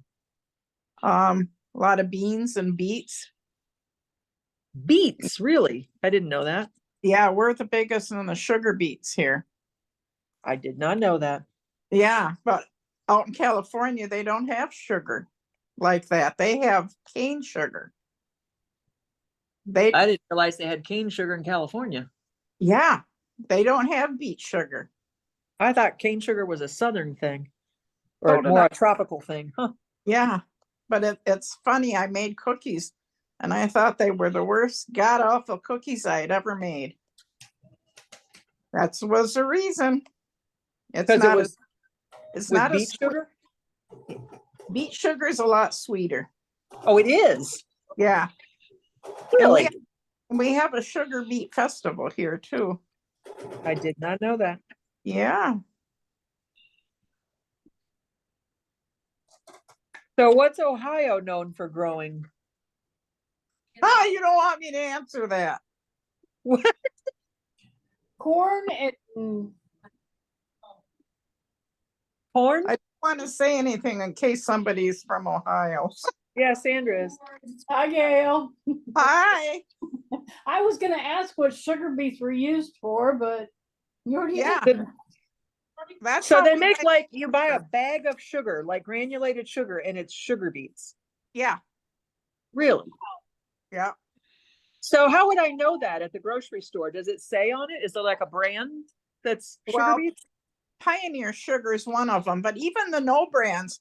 My son, other son-in-law, works in the sugar beet factory, and he said he can tell what factory put it out too by the thing on the back. But he said even the no brands, it's still pretty much the same sugar. Hi, baby. So, We have a visitor. oh, good. Shorty just came in to see us. Nope, he's gone. Oh, darn. Well, when Shorty we took off. went to Escanaba last fall, we seen all these roadside stands with bags and bags of sugar beets, and we're like, what in the world is that used for? Yeah. A lot of people, the rejects on the beets, they use them for feed for the deer and stuff. Oh, And I suppose deer would like that. there are some counties in Michigan that use beet juice to de-ice the highways. Now I don't know how it works, but yeah. Oh, well, Huh. In the fall it in my red? area, in the fall in my area here, you'll see them at the beet factory, just in these huge piles in row after row after row. Wow. I had no idea. Haul them into the factory by truck and make sugar. they use a lot of beet juice on the roads down here, Okay. and it's supposed to be more eco-friendly to the roads, so we don't have as many potholes. Yeah. Because right now we're in pothole season. Oh Yeah. yeah. Well, Illinois is always in pothole season. I was gonna say we are here too. It's In the either summer, it potholes, gets so orange hot. cones. In the summer, it gets so hot that the roads buckle. And in the Yep. winter, it gets so hot that they crack or get so cold that they crack. And yeah. So it doesn't matter. We're doomed One no matter season. what way we go. That's right. Doesn't matter.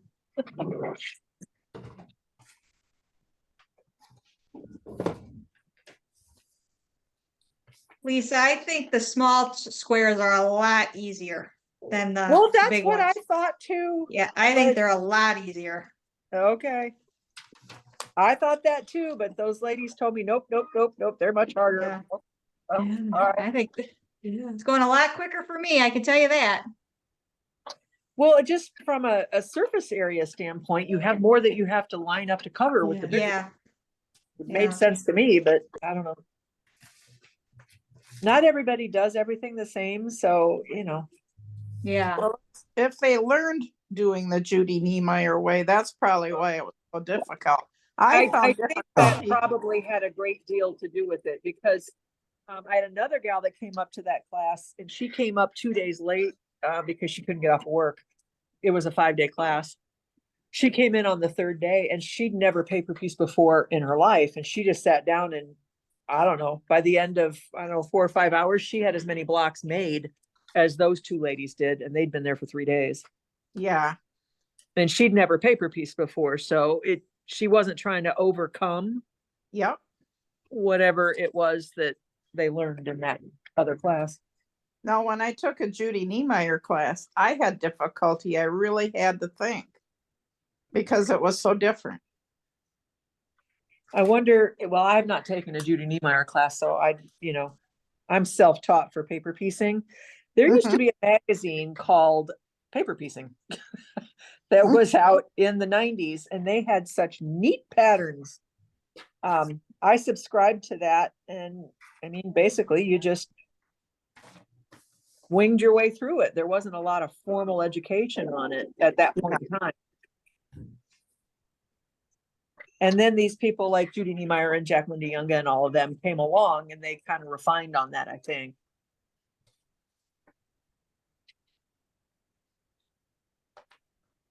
Well, how do they do this one that you're talking about? That Judy Niemeyer, is that who you're saying? Yeah. What is like, what does she do? Like, what is the method or?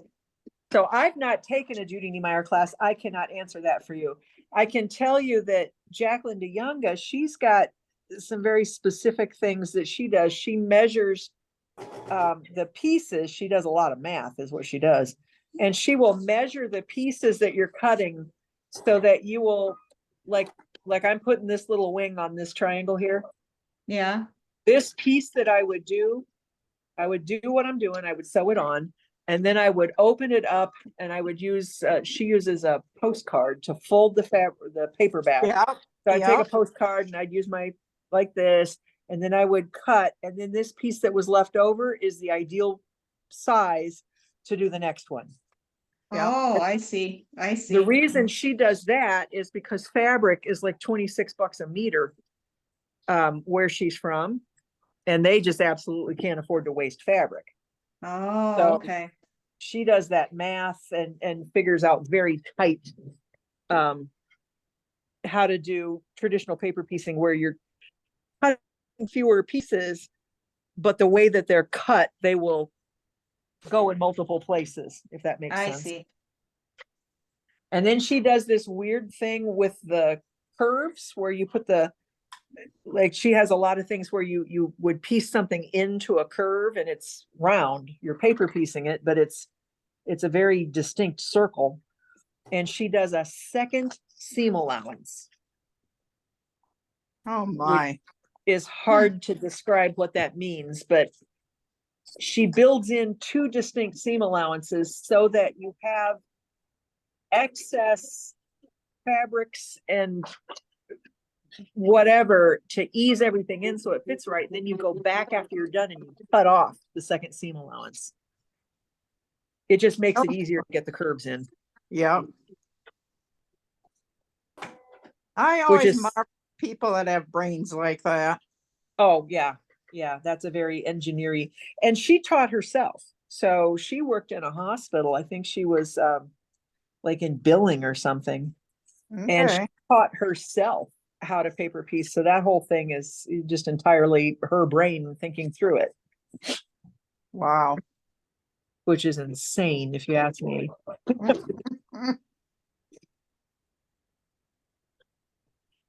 Now, I'm just like, give me the direction. Have you taken her class or just had her there? I've been here, but when she's here, I'm running lunch and everything else. So it's not like I can sit down and take the class. So I hear bits and pieces of it, but I've not been able to physically take a class. Okay. Because when we have her for class, we provide, lunches and whatnot. Yeah. Which you wouldn't think would be much work, but it actually kind of is. Oh yeah. I've done retreats here. It is. I don't even take my machine. Yeah, it's more work than people think it is. Yeah.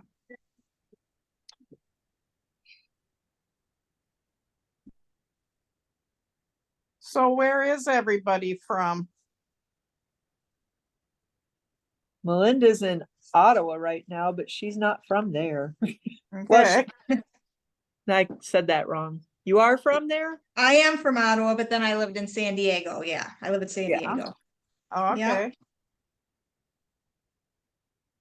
I'm in Tip City, Ohio, which is about 15-20 minutes north of Dayton. Okay. That's kind of the middle, isn't it, of Ohio? No, we're more towards the Indiana side. Oh, I'm two okay. counties. I'm the second county away from Indiana, Okay. All right, I know where you are then. Okay. Miami County.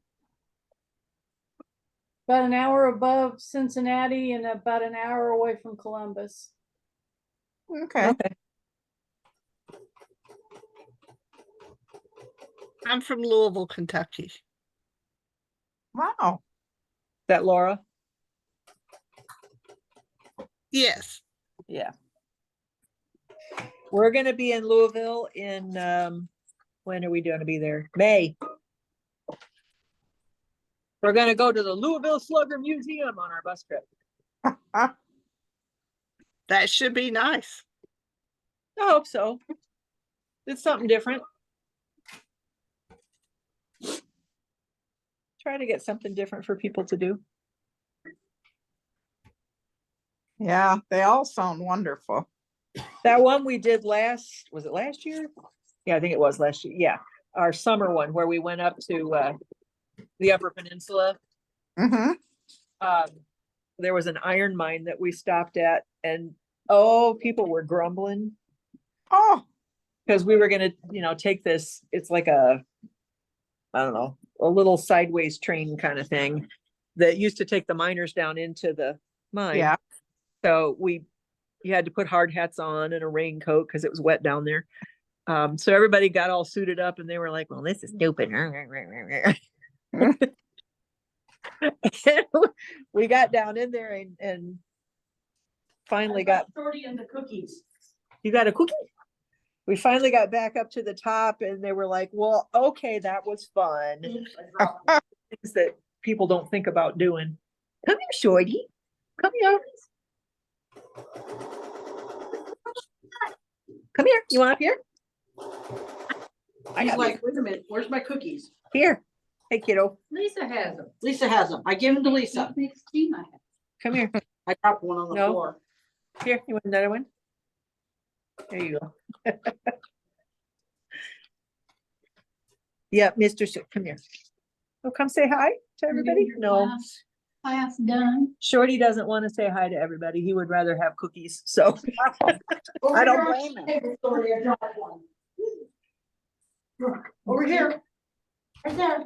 Shorty comes to visit at the quilt shop and he gets cookies. Everybody's happy when Shorty comes in. So Just go to water. That's all though. I gave them all to you. Yep, that's enough. all the cookies are gone. Shorty, Now I'm what is gonna- he? He's a Labradoodle? Oh, I like them. Cockadoodle? He's He's a chicken. Cock-a-doodle-doo. Cockadoodle. Cocker Spaniel Poodle. Yep. Cockapoo. His mom was a cocker spaniel. It's one of those ones that don't shed, which is nice. I think Lisa must be having a first there. Yes, Those had been in a tub in my basement since I moved. I think it's time to get rid of them. Yes, I know. I have, you guys, I have a horrible Addiction. addiction to Coach purses. Is it So me? did my daughter, but I think she's finally started selling some. Is it me? I have I have a bunch of them in here at the shop for sale. Cause I'm like, this is stupid. Why would I have a tub? I think there's 17 of them over there. No, not quite that many. No, well, I sold a couple of Coach purses You're that down to 12 and on the I'm down to 12.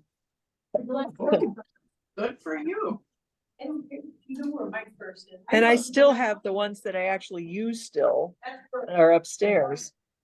My phone. So, you know, and I'm never gonna do it again. I'm never gonna buy another one again. I got too many purses. Come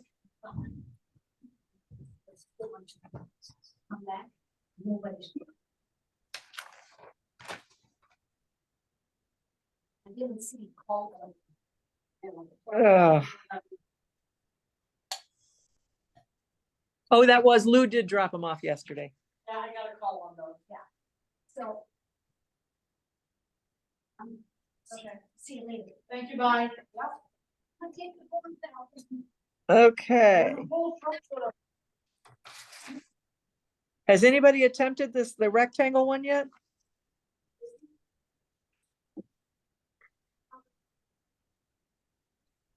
That's a no.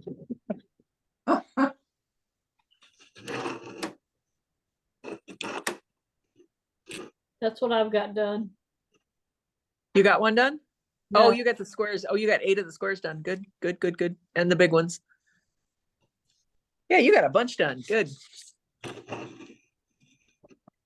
It goes, you get kind of in a rhythm. It goes pretty fast once you get going.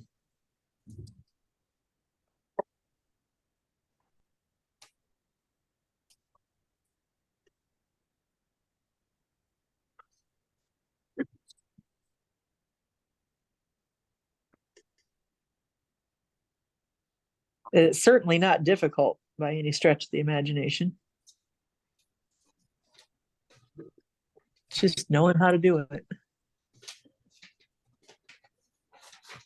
Most quilting really isn't difficult by any stretch of the imagination. Just knowing how to do it. I like the way you break things down. Well, that's, I mean, everything is just one step at a time. Yeah. Once you know what the steps are, you can do it.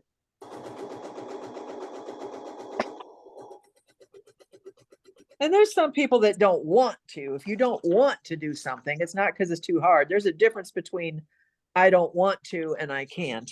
Yeah. Yeah. And there's no harm, no foul. If you don't want to do something, then by God, don't do it. Yep.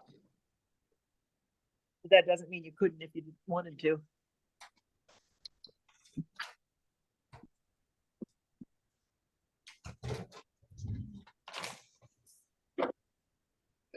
Okay.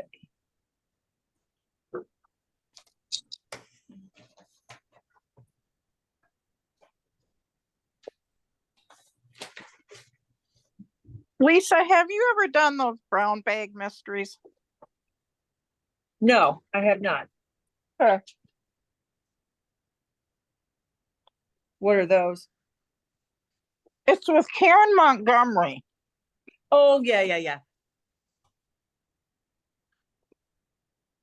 Yeah, I heard about those. I think, who do I think? Kelly down in, Oh So Personal. I think she's doing them now. Oh, yep, I think so. I don't know exactly what it is, but I've heard Well, of it. There's so many quilt shops and you all meet together. I can't remember where. I want to say Florida, but somewhere in that area. And you meet with Karen Montgomery and she teaches you this and explains the brown bag mystery. What it is was they have a kit made up. They show you one of the fabrics in that kit only. And then they mail out the clues every so often. But you pick the package with only knowing one fabric. Huh. I've enjoyed them. But I'm the type that likes mysteries. There are some people that will not take a mystery if they don't know what all the fabric is. Right. Yes. There are a lot of people that, yes. But there's a little quilt store up here in King County. Oh, they've already sold over 400 of them. Good grief. And they're $119 a crack. Whoa. Plus Yeah. kits. Plus the what? Border kits, if you want to put borders on this quilt. Yep. That's That's another extra. $50. Well, Yep. $49. Wow. Have any of you ever done them? I did the one 2 years ago, Okay, um, with the triangles and the half triangles. yep, But I bought the one from last year, but life happened and I gotcha. done. I haven't done last year's either. Of course, the dog chewed page 1 of the cutting instructions, but they Oh. sent me another. Oops. Oops. Oh. He has a little separation anxiety issue. Oh, He's getting better. I think he realizes I am coming back. poor baby. But you wouldn't believe how I have to pick up this house. That Well. time he jumped up onto my window seat and up onto my sewing table, wiped it clean. Oh my. I had such a mess. Oh, still love him. Well, and mine can't get up on high counters, so my kitchen island is tall enough they can't get up there. So if I leave anything out, it's going to be up on that. Yeah. But yeah. I did have to go in and remove everything from their level, or they would get into stuff too. Well, I thought his level was a lot different than what it is. He's pretty agile. Yeah, he wiped off 2 end tables and the sewing table, Oh dear. and then proceeded to rip up all paper.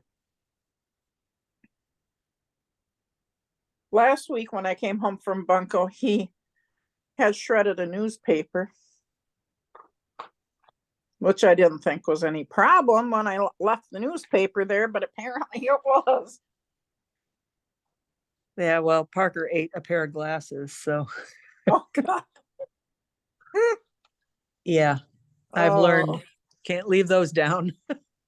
gosh. Little booger. And my dog's supposed to be a senior dog. How old is he? 13. Yeah, And he 14. acts like a puppy. How old is Parker? He's 14, Oh, yep. and he kind of acts like a puppy too, Yep. which, works for me. Yep. I said if I ever get to Manitowoc, I'd have to bring him with me so he could meet Parker and Daisy. Do a Because they're little all butt about the sniffing. same height, you know? Yep, they can do some butt sniffing. Yep. Uh, Okay, I'm gonna do some more of these. 2, 3. Okay. All right, here we go. I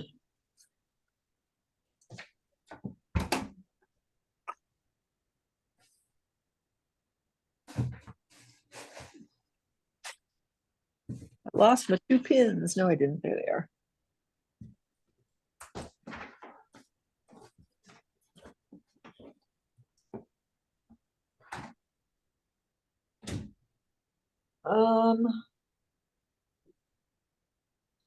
So I need fabric, B, C, and D.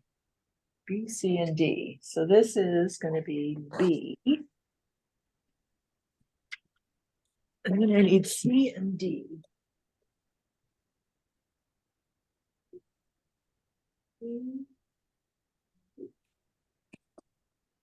Okay. So I am working on this one now. You can see that one. Which, if you look at this one, you would think they're the same, but this fabric and this fabric are on these sides, and on this one, they're on those sides. So it is actually, these are 2 different blocks. So you have to be really careful when you make these 2 to make sure you get these in the right corners, because that makes your design. So just be really careful that you're putting everything in the right place for these 2.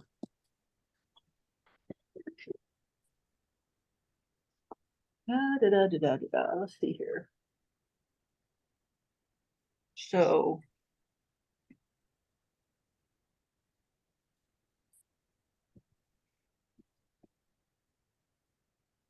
So then D is gonna go here.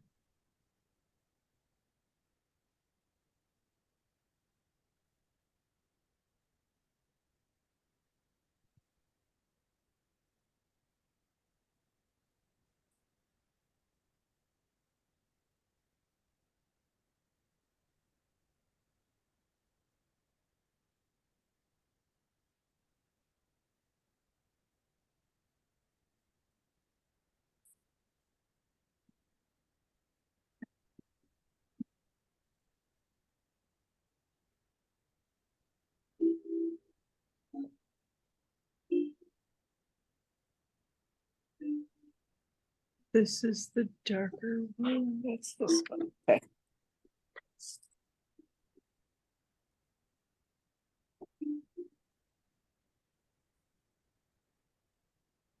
Okay, Sorry for not muting the clock. I don't hear it, what is it, Oh, good. what's it doing? It's chiming the hour and it's when you wish upon a star. Oh, I don't hear it. Oh, good. I was worried because I wasn't close enough to mute it.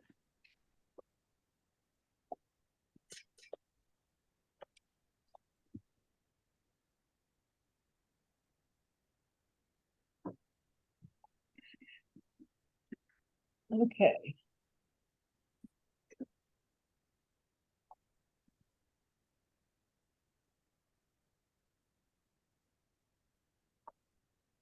Okay.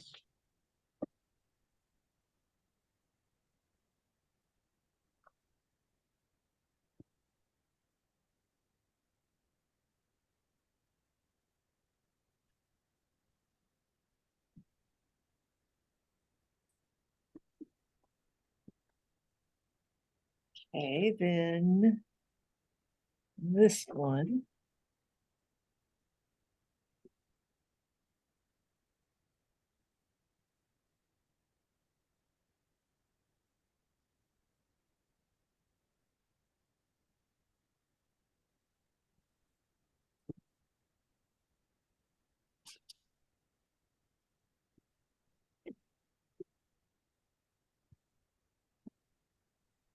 I'm talking to myself as I do this.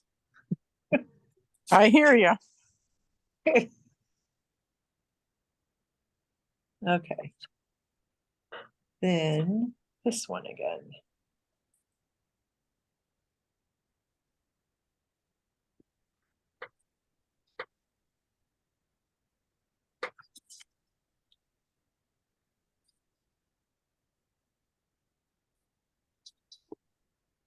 Okay.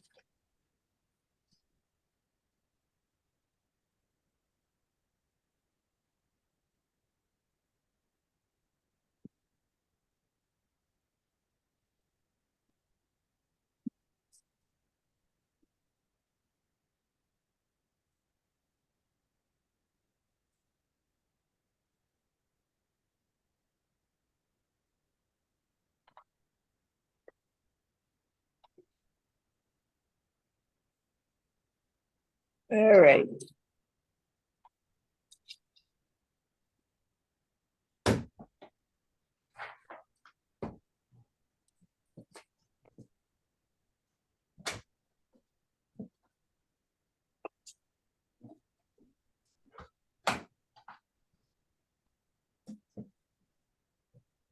Okay, so there is that one. So see, it's got the dark one and then the lighter one up here and then the two middle dark ones there. So, and that's very important that that happens or you won't get the design.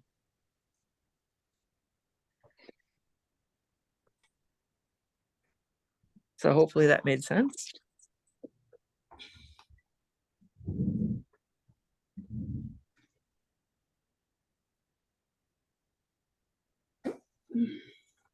Okay.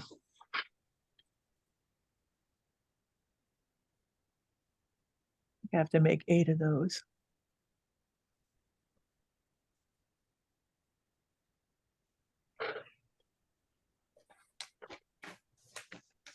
Is that right? 8? Yes.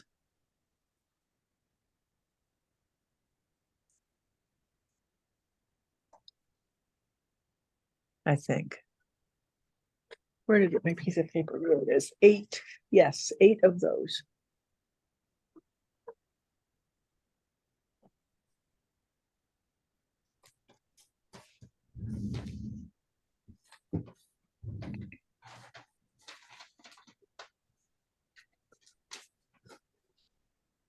Okay. How's people making out?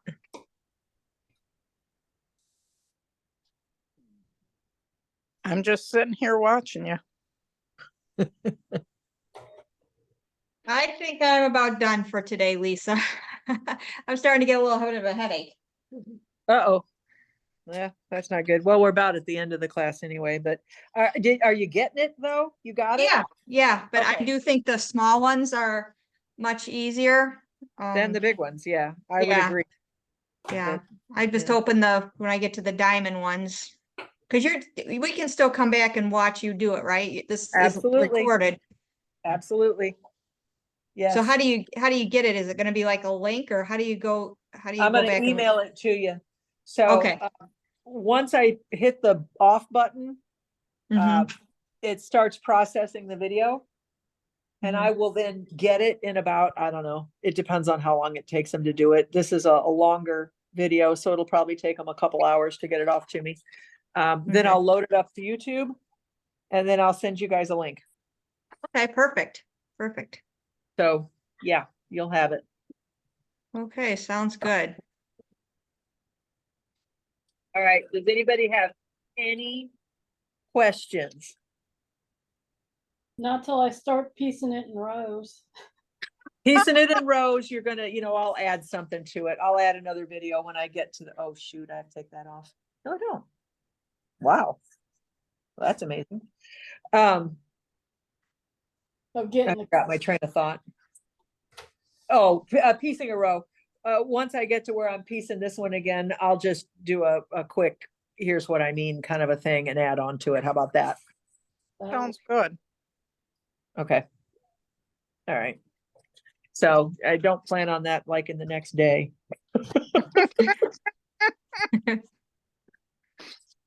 But I will get it done, but just don't plan on it the next day. Okay. Thank you, thank you. All right. Thank you you. guys. you. And this is, I hope I didn't just screw up. I think I just screwed up, but okay. Dang it. Yes, I did. I very much did just screw up. That was a dumb thing to do. Yes, I You're did. getting tired too. Yeah, wrong fabric, wrong fabric. Okay, so I'm gonna take this off. Dagnabbit. And I will, as soon as I push the button on this, like I said, the video is going to start resolving. And then as soon as I get the email, I can load it to YouTube and I will get it off to you in an email so you have it. Okay. I'll take my computer home with me just in case I don't get it before we leave here. So I'll get it later tonight if I don't get it before, we leave today.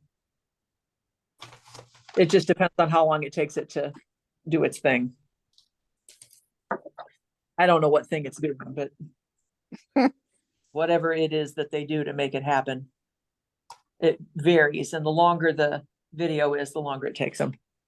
So anyway, okay. I will do that. And in the meantime, everybody, if anybody else is missing any of that white fabric, call us and we'll send you some more of the white fabric. I don't know what happened, but it looks like we may be short. We know at least 3 kits were short. So Okay. now my kit was not short. So I had enough, but that doesn't mean you will. So if you're short, just let us know. We'll send you another half yard of it. Thank you. And you'll be fine. And we'll get the video off to you later today.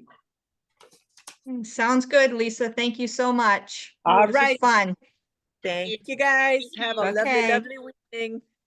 Okay. You Bye-bye. too.